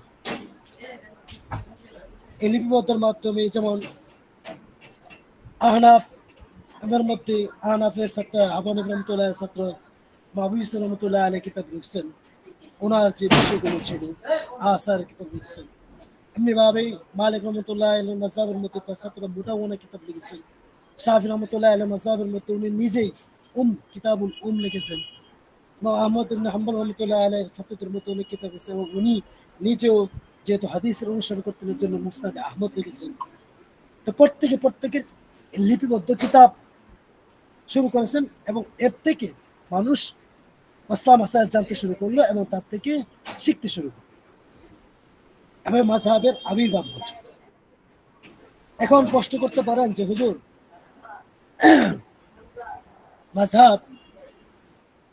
মাযহাবের আবিষ্কার করার বা মাযহাব তৈরি করার কারণটা কি? যদি না হতো সমস্যাটা কিছু, মাযহাবে যদি না করতো তাহলে বিশাল বড় সমস্যা হতো। কিভাবে সমস্যাটা হতো? মানুষ যদি মাযহাব না থাকতো তাহলে মানুষের জীবনের নিজের চাহিদা অনুযায়ী চলা শুরু করত এবং তালফিক গ্রহণ করত। কিভাবে? যে তালফিক বলা হয় আপনার এক এক সময় এক এক মাযহাবকে গ্রহণ করে, এক একজনের কথাকে গ্রহণ করে। যেমন দেখেন, আহনাফের মাযহাবের মধ্যে, আবু হানিফা রাহমাতুল্লাহ মাযহাবের মধ্যে, আমাদের মাযহাবের মধ্যে মুসসামার অর্থাৎ স্ত্রী অথবা কোনো নারীকে স্পর্শ করলে উযু ভঙ্গ হয় না, কিন্তু শাফি রহমতুল্লাহ আলাইহির মাযহাবের মধ্যে কি এটা উযু ভঙ্গ হয়ে যায়। আবার গায়রে সাবিলাইন, যদি দ্বারা কোনো রক্ত বের হয় তাহলে আমাদের মধ্যে কি উযু ভেঙে যায়, কিন্তু ইমাম শাফি রহমতুল্লাহর মধ্যে ঠিক উযু ভেঙে না। তো যে ব্যক্তি মাযহাব না থাকলে যে সমস্যাটা হইতো, মাযহাব না মানলে যে সমস্যাটা হইতো, সেটা হলো কি ওই ব্যক্তি উজুর আগে নামাজের আগে কি করতো, কোনো একটা নারীকে অথবা তার স্ত্রীকে চুম্বন করতো বা স্পর্শ করতো। এর মাধ্যমে কি হইতো, সে বলতো যে না উজু তো ভাঙে না, কারণ আমি তো কোন মাযহাব, আমি তো শাফি রহমতুল্লাহর মাযহাবকে গ্রহণ করেছি বা মানতেছি। এই পর্যায়ে শাফি রহমতুল্লাহর মাযহাব কি যে মুসলমান এটা কি না উজু ভঙ্গের কারণ না, তাহলে আমার কি উজু ভঙ্গে। আচ্ছা ঠিক আছে ভাই, পরে যখন তার উজু শেষ হল, উজু শেষ যখন নামাজে দাঁড়ানোর পরেই কোনো না কোনো পর্যায়ে বা কোনো একটা কারণবশত তার হাত থেকে একটু রক্ত বের হইতেছে দেখা গেল, তখন সে বললো কি যার আমি তো এখন তো আবু হানিফা রহমতুল্লাহ মাযহাবকে গ্রহণ করছি। আর আবু হানিফা রহমতুল্লাহ মাযহাব কি যে গায়রে সাবিলাইন দ্বারা যদি কি রক্ত বের হয়, না আমি তো এখন শাফি রহমতুল্লাহ মাযহাবকে গ্রহণ করেছি। প্রথমবার কি কার করছে যে আবু হানিফা রহমতুল্লাহ মাযহাবকে গ্রহণ করছে, মুসলমান উযু ভঙ্গ হয় নাই। দ্বিতীয়বার নামাজের মধ্যে যখন গায়রে সাবিল রক্ত বের হয়েছে, তখন বলতেছে যে না আমি আবু হানিফা মাযহাবকে এখন গ্রহণ করি না, এখন আমি শাফি মাযহাবকে গ্রহণ করতেছি। আর শাফি মাযহাবের মধ্যে কি গায়রে সাবিল রক্ত বের হলে কি হয় না, উযু ভঙ্গ হয়। তো দেখা গেল এই দিক দিয়েও সে বেঁচে গেল, ওই দিক দিয়েও বেঁচে গেল। কেন? তার মন মতো চলার কারণে। যদি মাযহাব না থাকতো তাহলে মানুষ একটা নিজের মন চাহি জিন্দেগি চলতে পারত এবং এটা দাবি করতো যে আমি শরীয়ত অনুযায়ী আছি। এই কারণেই মাযহাবকে নির্ধারণ করা হয়েছে। এখন প্রশ্ন হলো যে মাযহাব শুধুমাত্র 4টা কেন, আরো তো মাযহাব থাকতে পারে? উত্তরে বলা হয়েছে না, মাযহাব তো অনেক ছিল, শুধু 4টা ছিল না। শুধু 4টা ছিল না, অনেক মাযহাব ছিল। ইমাম বুখারী রাহমাতুল্লাহ আলাইহি দিকে অনেক ইয়ার মধ্যে আমরা অনেকে বলেন যে উনি শাফিঈ রাহমাতুল্লাহ মাযহাব, অনেকে যে না উনি নিজে একটা মাযহাব প্রতিষ্ঠা করেছিলেন। আবু সুফিয়ান সাউরি রহমতুল্লাহ কিছু সম্পর্কে যে ওনার একটা মাযহাব ছিল, এমন অনেক মাযহাব ছিল। কিন্তু তাদের মাযহাবটাকে এখন গ্রহণ করা হয় না কেন? শুধু 4টাকে গ্রহণ করা হচ্ছে কেন? এই জন্য, কারণ এই 4টা মাযহাব সারা বিশ্বের মধ্যে, পৃথিবীর মধ্যে অন্য কোন মাযহাব বর্তমান দুনিয়ার মধ্যে বিদ্যমান নেই। আর এই 4টা হওয়ার কারণ হলো যে এইগুলা অনেক সময় দেখা যায় তাজিউল কুজাতের পর্যায়ে ছিলেন, যেমন খলিফা হারুন রশিদ উসমানী খেলাফতের মধ্যে খলিফা হারুন রশিদের সময় ইমাম আবু ইউসুফ রহমতুল্লাহ আলাইহি কি করছিলেন? কাজীউল কুজাত ছিলেন। তো উনার মাধ্যমে উসমানী খেলাফতের যে রাষ্ট্রগুলো ছিল, পাকিস্তান, বাংলাদেশ, ইন্ডিয়া, এই সবগুলোর মধ্যেই দেখা যায় কি এই উসমানী খেলাফত থাকার কারণে এই যে বিচার কার্যগুলো হতো, এই বিচার কার্যগুলো এই আহনাফের মাযহাব অনুযায়ী, যার কারণে এটা আজও বিদ্যমান আছে। মালিক রহমতুল্লাহর মাযহাব যেমন আফ্রিকার মধ্যে আছে, শাফি রহমতুল্লাহ যেমন মালয়েশিয়ার মধ্যে আছে, আহমদ ইবনে হাম্বল রহমতুল্লাহর মাযহাব দেখা যায় সৌদি আরবের মধ্যে অধিকাংশ জায়গার মধ্যে আছে।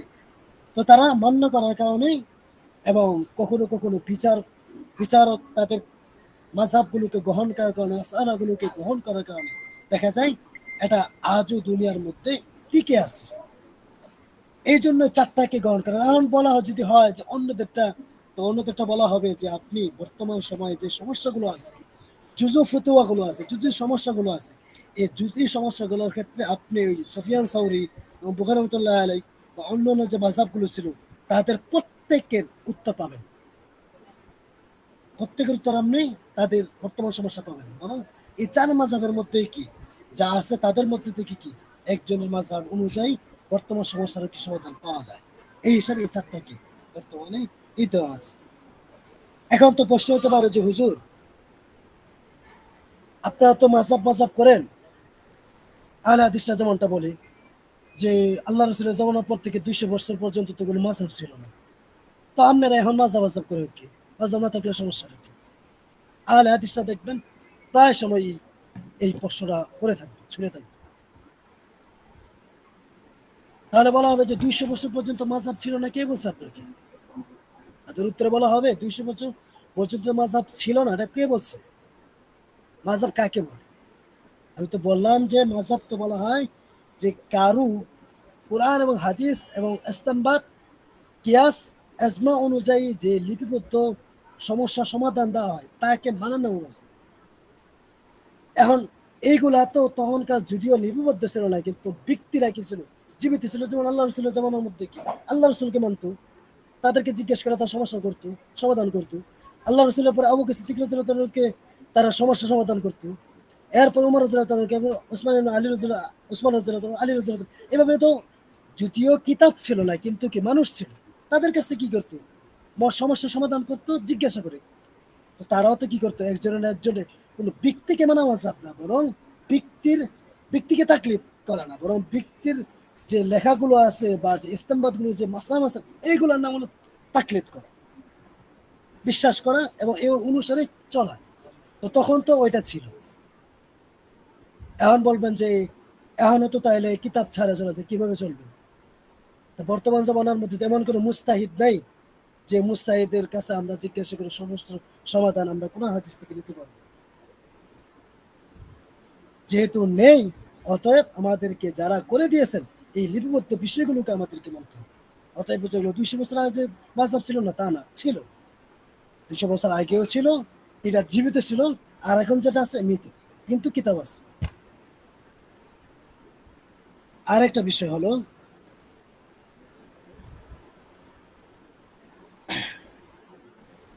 মাযহাব মানে কি?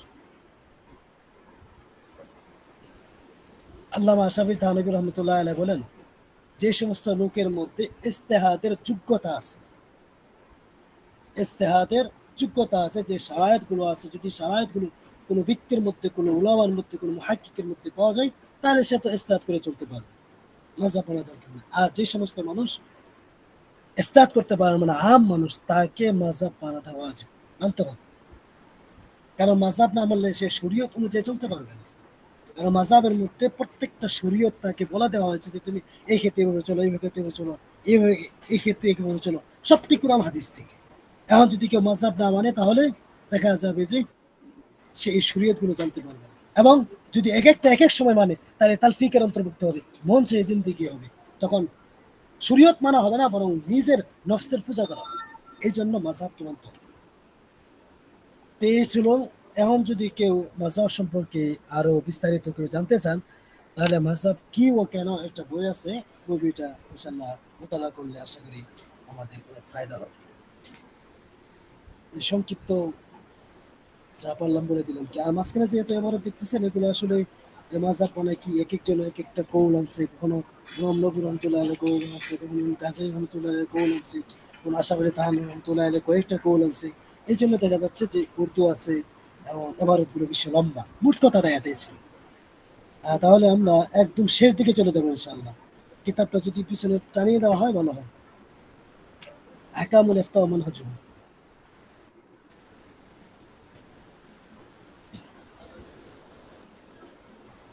একদম শেষে উঠবো।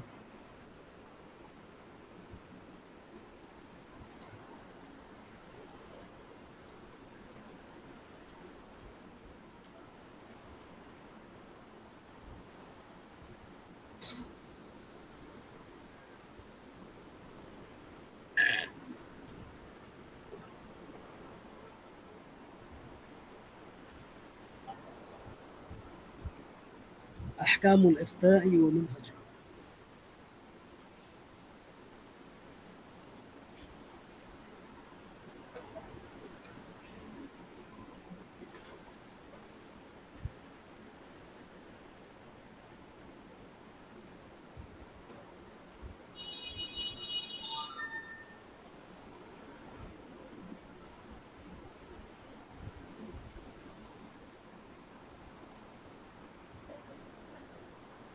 একটু সামনে একটু উপরে যান। হ্যাঁ এটা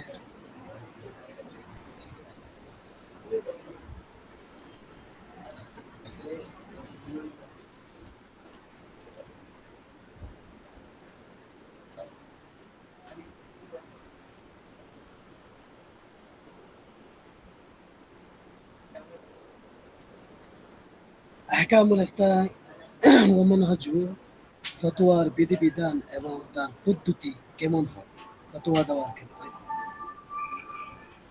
وبعد تمهيد بعض هذه القواعد نريد أن نبحث عن أحكام الفتوى، بما أنه متى يجب على المفتي أن يفتي ومتى يحرم عليه ذلك ومتى يحق له أن يمتنع عن الجواب. ثم نذكر إن شاء الله تعالى المنهج الذي يجب أن يختار المفتي عندما يستفتي عن حكم شرعي.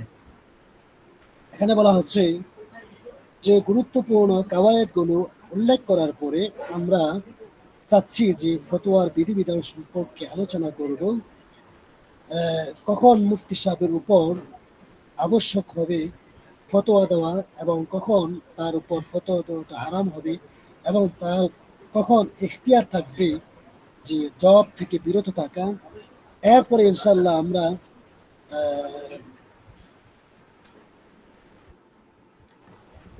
যে কোনো বিষয়ে তাকে মুফতি সাহেবকে জিজ্ঞাসা করা হয়, এর শরীয় হুকুমটা, মুস্তাফতির শরীয় হুকুমটা বলে দেওয়ার মানহাজ পদ্ধতিটা আমরা এরপরে ইনশাল্লাহ উল্লেখ করব।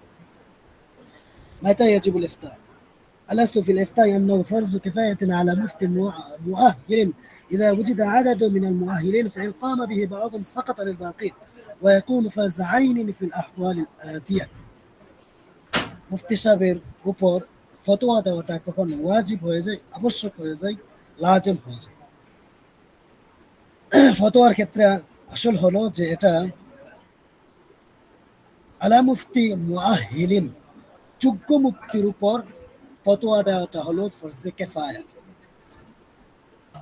যখন যোগ্য ব্যক্তি একাধিক পাওয়া যাবে, একাধিকের মধ্য থেকে যদি কোনো একজন ব্যক্তি ফতোয়া দিয়ে দেয় তাহলে বাকিদের থেকে ফরজে কিফায়া এই হুকুমটা রহিত হয়ে যাবে। যেমন আমরা জানাজার নামে যদি কয়েকজন ব্যক্তি মিলে আমরা জানাজা করে নেই, তাহলে দেখা যায় যে অন্যদিক থেকে বিষয়টা রহিত হয়ে যায়। ঠিক তেমনি ভাবে অনেকগুলো যদি মুফতি থাকে, মুফতি মুআহহাল, বারবার দেখবেন শর্ত করতেছে যোগ্য মুফতি, যোগ্য মুফতির উপর কখন ফতোয়া দেওয়া আছে। যোগ্য যদি না হয় তাহলে তার তো ফতোয়ার কোনো কথাই আসে না।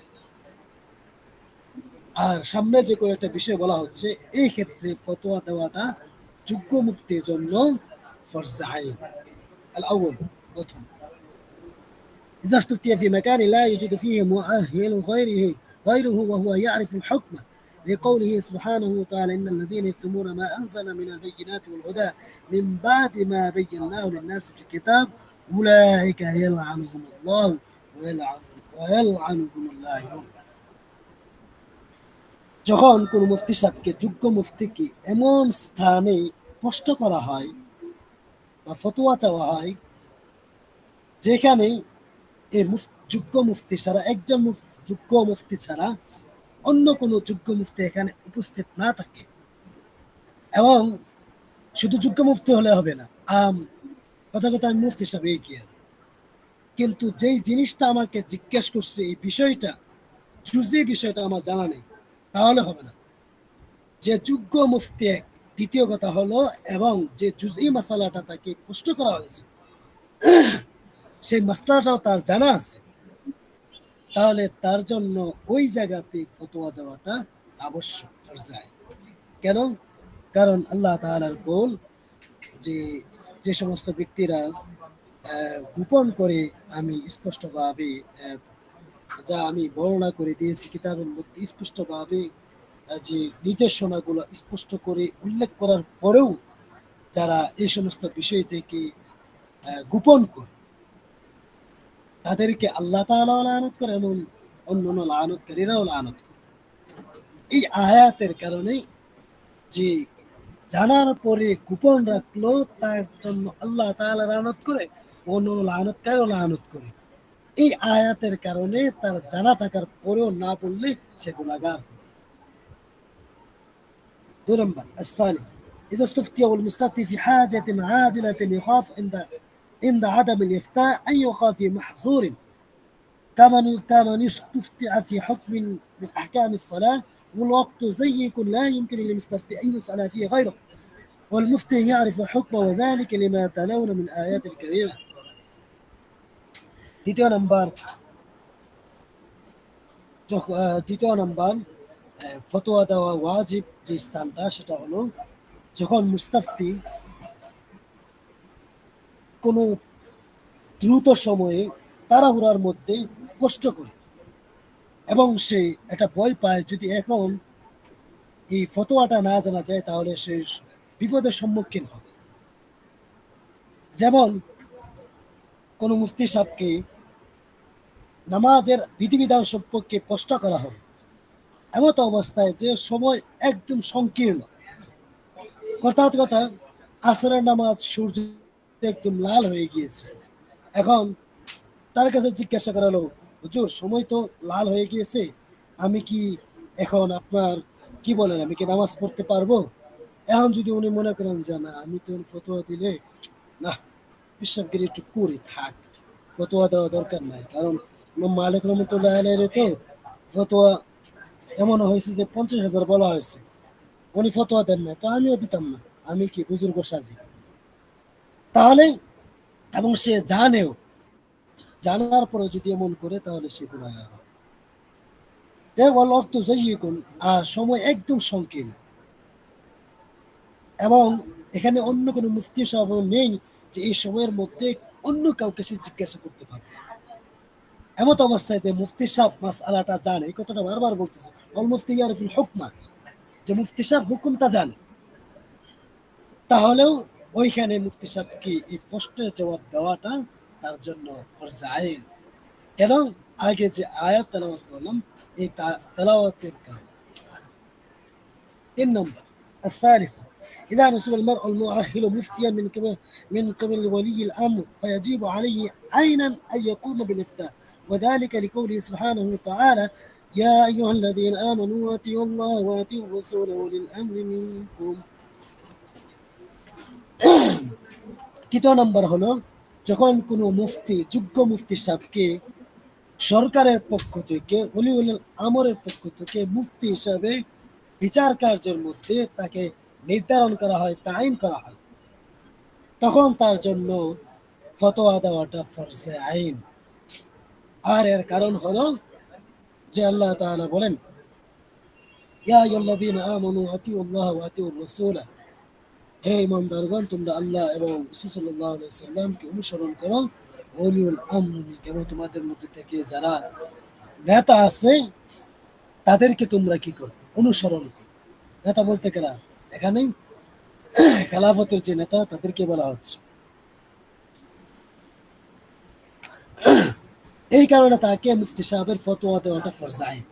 قال النبي رحمه الله تعالى إفتاء المستفتين فرض كفاية فإن لم يكن هناك من يفتى إلا واحد تعين عليه وإن كان جماعة يصلحونه فطلب ذلك من أحدهم فامتنع فهل يأثم؟ ذكر وجهين في المفتي والظاهر جريانهما في المعلم وهما كالوجهين في امتناع أحد الشهود والأصح لا يصح. নবী রহমতুল্লাহ আলাইহি বলতেছেন যে মুফতি সাহেবের ফতোয়া দেওয়াটা, মুস্তাফতির ফতোয়া দেওয়াটা ফরজে কিফায়া। যদি সেখানে তাকে ছাড়া অন্য কেউ না থাকে তখন তার উপর ফতোয়া দেওয়াটা ফরজে আইন হয়ে যায়। আর যদি সেখানে বিশাল বড় কোনো জামাত থাকে যে ফতোয়া দেওয়ার মতো,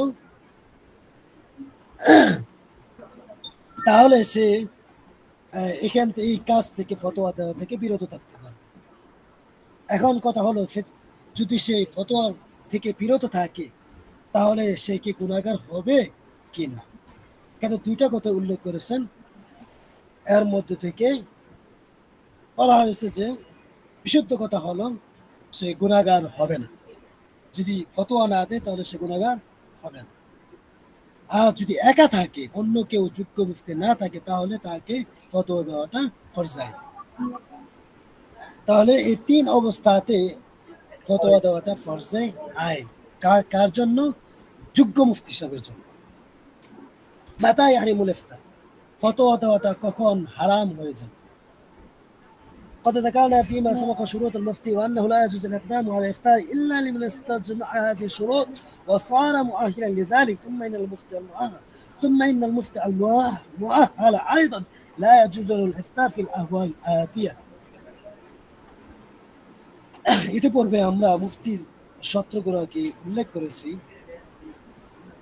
ইফতার ক্ষেত্রে তার জন্য অগ্রগামী হওয়াটা উচিত হবে না, জায়েজ হবে না, যতক্ষণ না পর্যন্ত তার মধ্যে এই সমস্ত শর্তগুলোকে একত্রিত পাওয়া যাবে এবং এই বিষয়ে সে মায়ের হয়। এমনিভাবে যোগ্য মুফতি সাহেবের জন্য সামনে যে কতগুলো অবস্থান আসতেছে, হালত আসতেছে, এই হালতের মধ্যে যোগ্য মুফতি সাহেবরাও ফতোয়া দেওয়াটা জায়েজ নেই। আল আউয়াল, এর মধ্যে প্রথমটা হলো إذا كان المفتى أهلا للإفتاء بوجه عام ولكنه لا يعرف حكم المسألة المسؤول عنها بخصوصها ولا يتمكن من استنباطه أو اشتبهت عليه الأدلة ولا يتمكن من ترجيح، وذلك لقول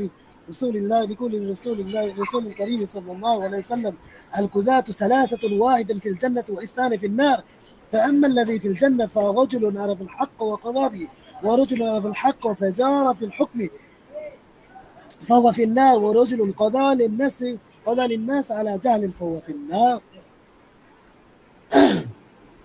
তো প্রথম প্রকার যারা মুআহিল হওয়ার পরেও, যোগ্য হওয়ার পরেও ফতোয়া দেওয়াটা জায়েজ হবে না, এর প্রথম শুরুত হলো إذا كان المفتي أهلا للإفتاء بوجه عام, যখন মুফতি সাহেব স্বাভাবিকভাবে মুফতি হয়, অর্থাৎ ইফতা পড়ছে এইভাবে কি মুফতি বা মুফতি সাহেব, ولكن لا يعرف الحكم المسألة المسؤول عنها بخصوصها, কিন্তু যেই লোক তাকে যেই প্রশ্নটা করছে, ধরো বিশেষ একটা প্রশ্ন করছে কোনো তালাকের ব্যাপারে, কিন্তু এই জুসই মাসালাটা তার জানা নেই এবং সে ইস্তেমবাত করতে পারতেছে না এবং তার কাছে দলিল উলটপালট মনে হচ্ছে, মুশাবাহাত মনে হচ্ছে এবং কোনোটাকে তারজি প্রাধান্য দিতে পারতেছে না।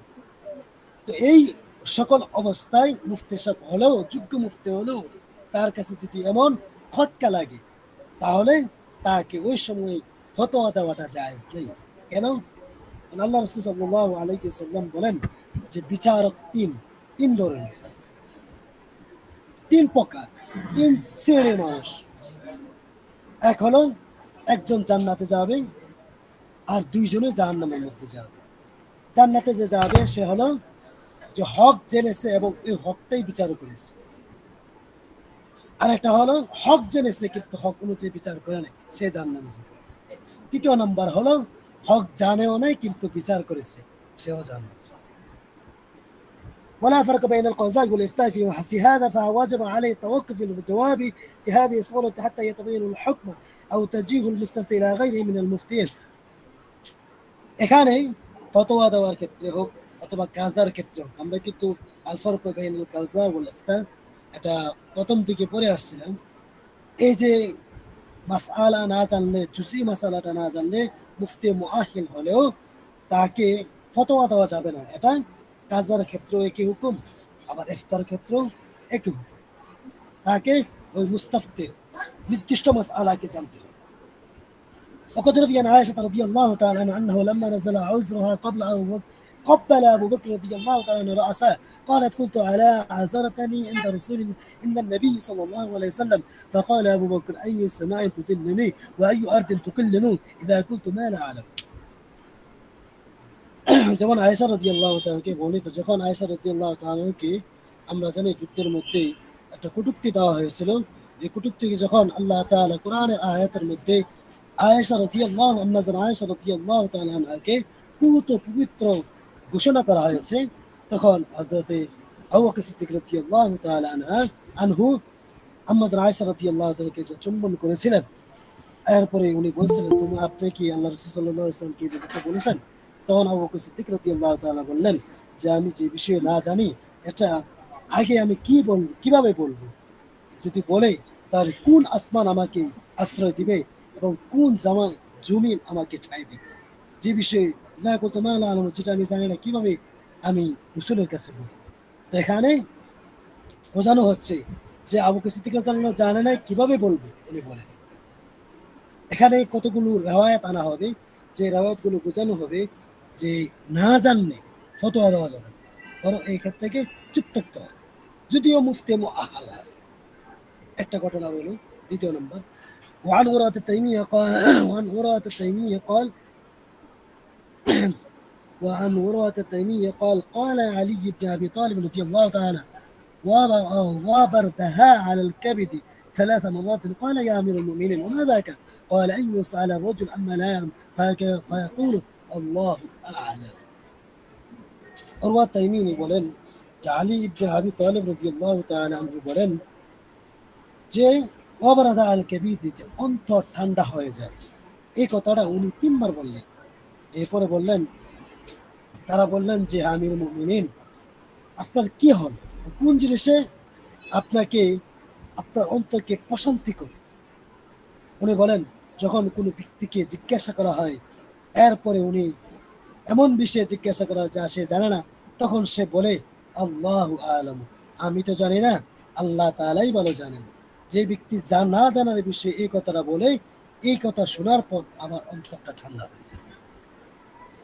ورضي عن خالد بن أسلم وهو أخو زيد بن أسلم قال خرجنا مع عبد الله بن عمر نمشي فلاحقنا عربي فقال أنت عبد الله بن عمر؟ قال نعم. قال سألت عنك فدللت عليك فأخبرني أترسل عمه؟ فقال ابن عمر لا أدري. فقال أنت لا تدري ولا ندري؟ قال نعم. اذهب إلى علماء بالمدينة فاسألهم. فلما اعتبر قبل ابن عمر يديه فقال مما قال أبو عبد الرحمن سئل عما لا يدري فقال لا أدري وذكر الباقي الحديث। এখানে খালিদ ইবনে আসলাম থেকে বর্ণিত, তিনি যায়েদ ইবনে আসলামের ভাই। উনি বলেন যে আমরা আব্দুল্লাহ ইবনে ওমর রাদিয়াল্লাহু তাআলা আনহুর সাথে একদিন হাঁটতেছিলাম, তখন আমাদের সাথে একটা আরবি বেদুইন লোক সাক্ষাৎ হয়েছে, মিলিত হয়েছে। এরপরে উনি বললেন আব্দুল্লাহ ইবনে ওমর রাদিয়াল্লাহু তাআলাকে সম্বোধন করে, আপনি কি আব্দুল্লাহ ইবনে ওমর? তখন উনি বললেন হ্যাঁ, আমি তো আব্দুল্লাহ ইবনে ওমর। তখন উনি বললেন যে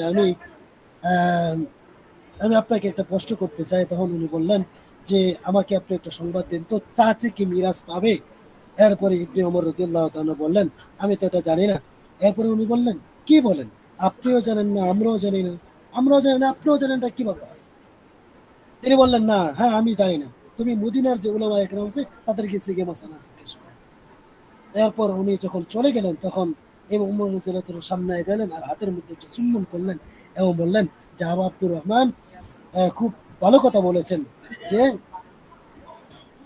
যে বিষয়ে না জানা হয়, সুইল আম্মা লা ইয়াদরি ফাকাল লা আদরি, যখন তাকে কোনো আহ, আহ, যেটা যায়নি বা তার জানা নেই এমন বিষয়ে কষ্ট করলে উনি বলতেন যে আমি তো এটা জানি না।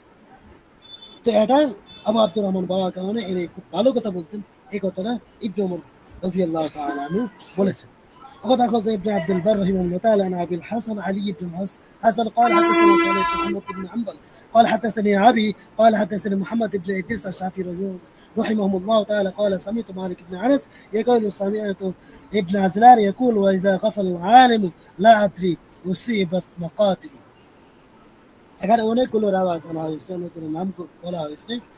লাস্ট কথা যেটা বলা হলো যে মালিক ইবনে আনাস থেকে শুনেছি, উনি বলেছেন ইবনে আজলান থেকে যে যখন মানুষ যখন আলেম উদাসীন থাকে এবং কোনো বিষয়ে এরপরে বলে যে লা আদ্রি, আমি জানি না, তাহলে আসবাত মুকাতিল, তাহলে সে খুব ভালো কথাই বলেছে।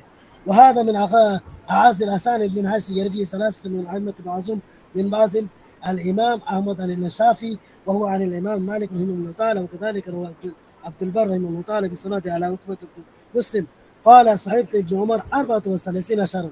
এর আগে যে কথাগুলো বলা হয়েছে এটা দলিলের কথা বলা হয়েছে, কি আবার সনদের কথাটা বলা হয়েছে।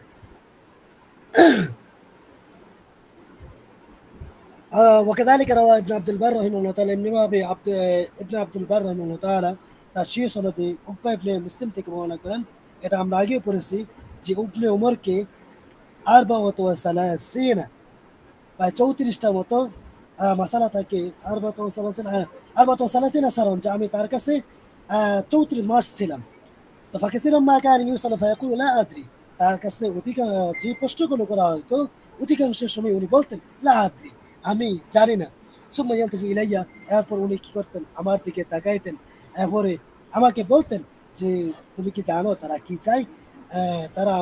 তারা চায় যে যেন আমাদের পিঠটাকে জাহান্নামের সিঁড়ি বানিয়ে তারা জাহান্নামে চলে যায়। وعن الأسرار تلميذ الإمام أحمد بن حنبل قال سمعت أحمد بن حنبل رحمه الله تعالى يقال لا أدري।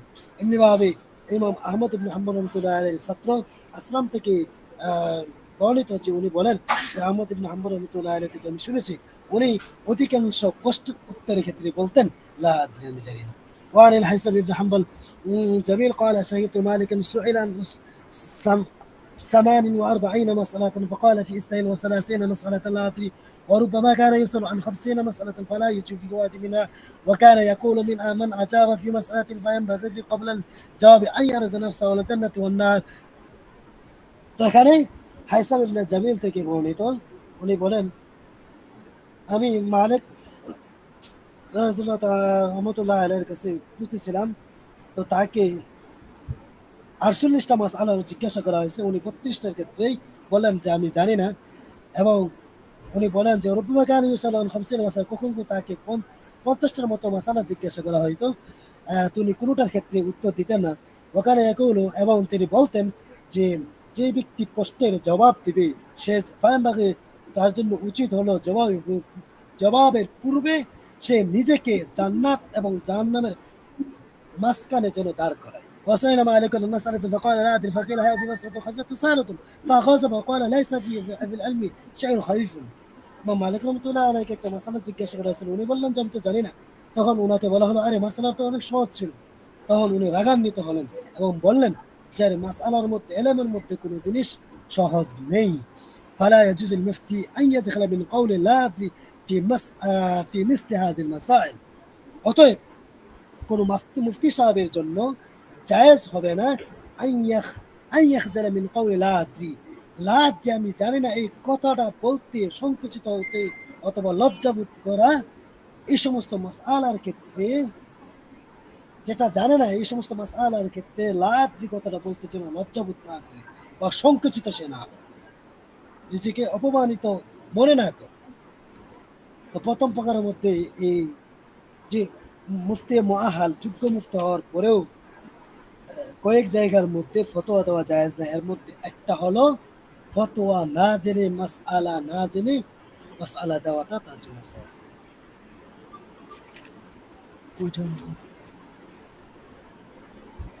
আর একটু চলক নাকি? ওস্তাদ জি থাক, থাকলে ভালো হয়। জি, আজকে ওস্তাদ জি, ছেড়ে দিলে মনে আজকের হয় মতো ভালো থাকো। হবে। পড়া তো মনে তো কেমনে সারমু? হুম, আচ্ছা, হ্যাঁ, আগামী সপ্তাহ তো আমি মুআসসিসকে একটু প্রশ্ন করব। আগামী সপ্তাহ তো রবিবার সোমবার আসতেছে, ঈদের দু একদিন পর। ওইটার মধ্যে কি ঘন্টা হবে কিনা? আমার বোধহয় অন্য ক্লাস না হলেও আমারটা হলে বোধহয় ভালো হয়, কারণ আমার অনেকগুলো বিষয় এখনো বাকি আছে। জি, জি, এই বিষয় নিয়ে ইনশাল্লাহ আজকে পরামর্শ হবে এবং নোটিশ আসবে ইনশাল্লাহ। ইনশাল্লাহ আমরা গ্রুপে ইনশাল্লাহ জি জানিয়ে দেবো ওস্তাদ জি, ইনশাল্লাহ। ক্লাস চলতে পারে। আমার মনে হয় যেহেতু আমরা প্রত্যেকদিন ক্লাস করতেছি না, আমার ব্যক্তিগত কথা, হুম, আমরা আপনারা যে কিতাবগুলো পড়তেছেন এই কিতাবগুলো কিন্তু আমরা দর্শন প্রত্যেকদিন পড়েও শেষ করতে পারিনি। আর আপনারা সাপ্তাহিক একদিন পড়তেছেন, তাও যদি এমন হতো না যে উপস্থিত হতে হবে, যে অবস্থায় আছেন ওই অবস্থাতেই যদি ওই রাতটা একটু কষ্ট করা যায় তাহলে ফায়দা হবে ওস্তাদ জি, সবার। ক্লাস কন্টিনিউ করলে কেমন হয়? প্রতিদিন করা যায়? বুঝতে পারি নাই। ওই ক্লাসটা কন্টিনিউ করা যায় না? ভাই আমাদের তো শনিবারে ঈদ, তো শনিবারে ক্লাস কিভাবে করবেন আপনি? না, আমি সেটা বলিনি ওস্তাদ। সোমবারে সোমবারে সোমবারে সোমবারে আচ্ছা, ক্লাস আচ্ছা। করা যায়, কিন্তু শনিবারে তো একটু রাখা যায় আর কি। প্রথম বিষয় হচ্ছে একটু এদিকে খেয়াল করি। মানে আমরা তো হচ্ছে অনলাইনে করি, তো যেই কারণে আমাদের এখানে কোনো ছুটি নাই।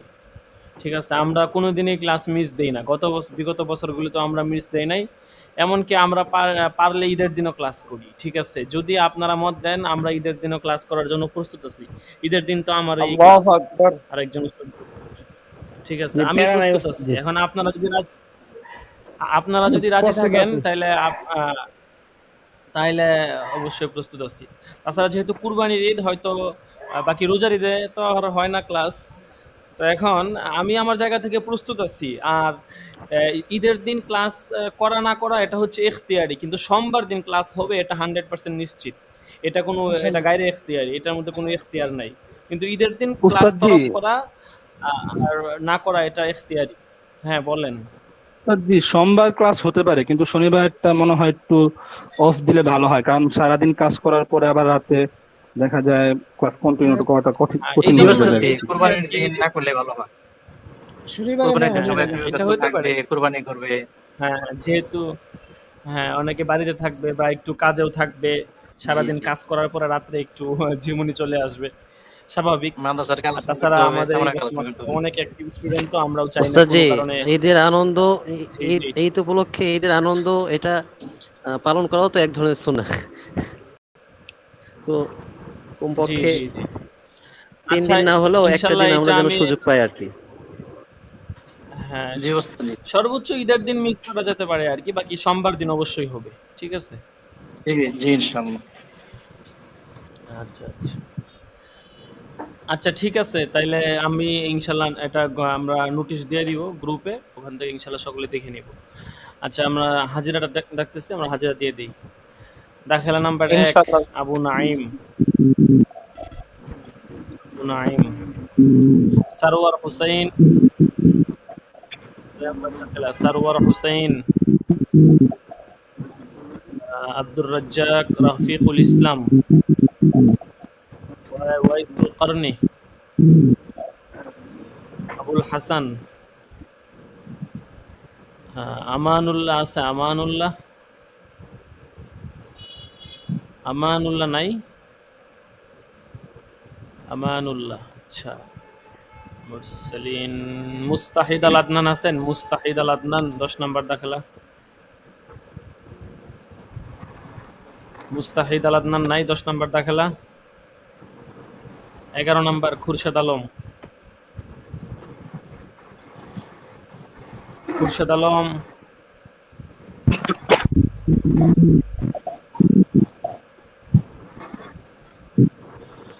রাকিবুল ইসলাম 12 নাম্বার, রাকিবুল ইসলাম নাই। আবু ইউসুফ 13 নাম্বার দাখিলা। লাব্বাইক উস্তাজি আছি। লাব্বাইক। 14 নাম্বার শাহাদাত হোসেন। 15 নাম্বার আছে সাকিবুল ইসলাম। লাব্বাইক।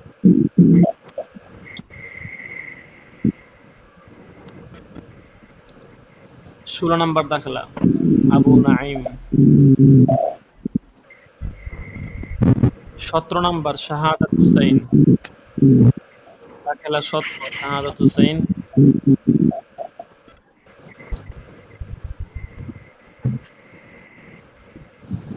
18 নাম্বার শাহাদাত হুসাইন ছিল, তখন চলে গেছে। আচ্ছা 18 নাম্বার আছে মাহদি হাসান।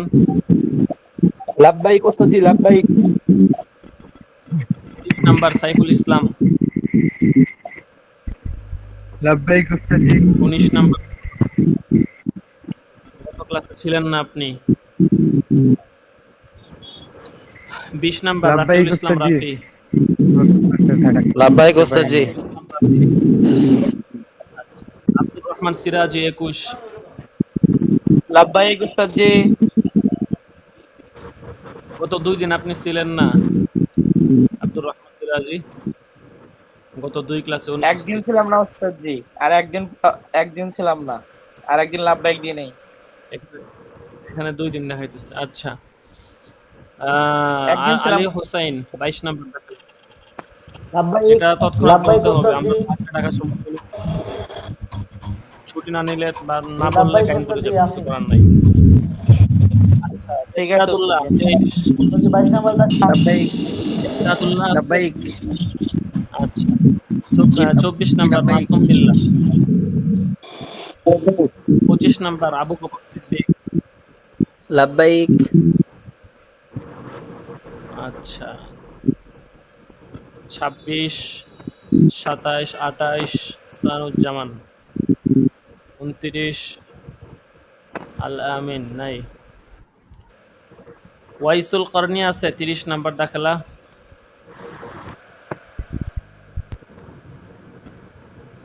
আচ্ছা 31 মাহদি হাসান। 32 আছে তাসনিম মাহমুদ। 33 নাম্বার আছেন তুফাইল আহমদ। তুফাইল আহমদ। আনোয়ার হুসাইন। উস্তাদ তো হলে আমাদের মধ্যে নেটের সমস্যা। লাব্বাইক লাব্বাইক উস্তাদ জি। হ্যাঁ তোফায়েল আহমদ ছিল, মনে নেটের সমস্যার কারণে গেছে। কন্টিনিউ থাক। আচ্ছা ঠিক আছে তাইলে আজকে 17 নাম্বার দরস শেষ হয়ে গেল। দেখতে দেখতে ইনশাআল্লাহ বছরটা শেষ হয়ে যাবে। তো ইনশাআল্লাহ আগামী আজকে সোমবার, তো ইনশাআল্লাহ বুধবার দিনে দরস হবে। আমরা সকলেই সময় মতো চলে আসব, কেউ মিস দিব না ইনশাআল্লাহ। ঠিক আছে, সকলেই ভালো থাকবেন, সুস্থ থাকবেন। আগামী দরস পর্যন্ত ইনশাআল্লাহ সুস্থ থাকবেন। তো আজকে এই পর্যন্তই, ভালো থাকবেন। আল্লাহ হাফেজ। আসসালামু আলাইকুম ওয়া রাহমাতুল্লাহি ওয়া বারাকাতুহু। ওয়া আলাইকুম আসসালাম ওয়া রাহমাতুল্লাহি ওয়া বারাকাতুহু।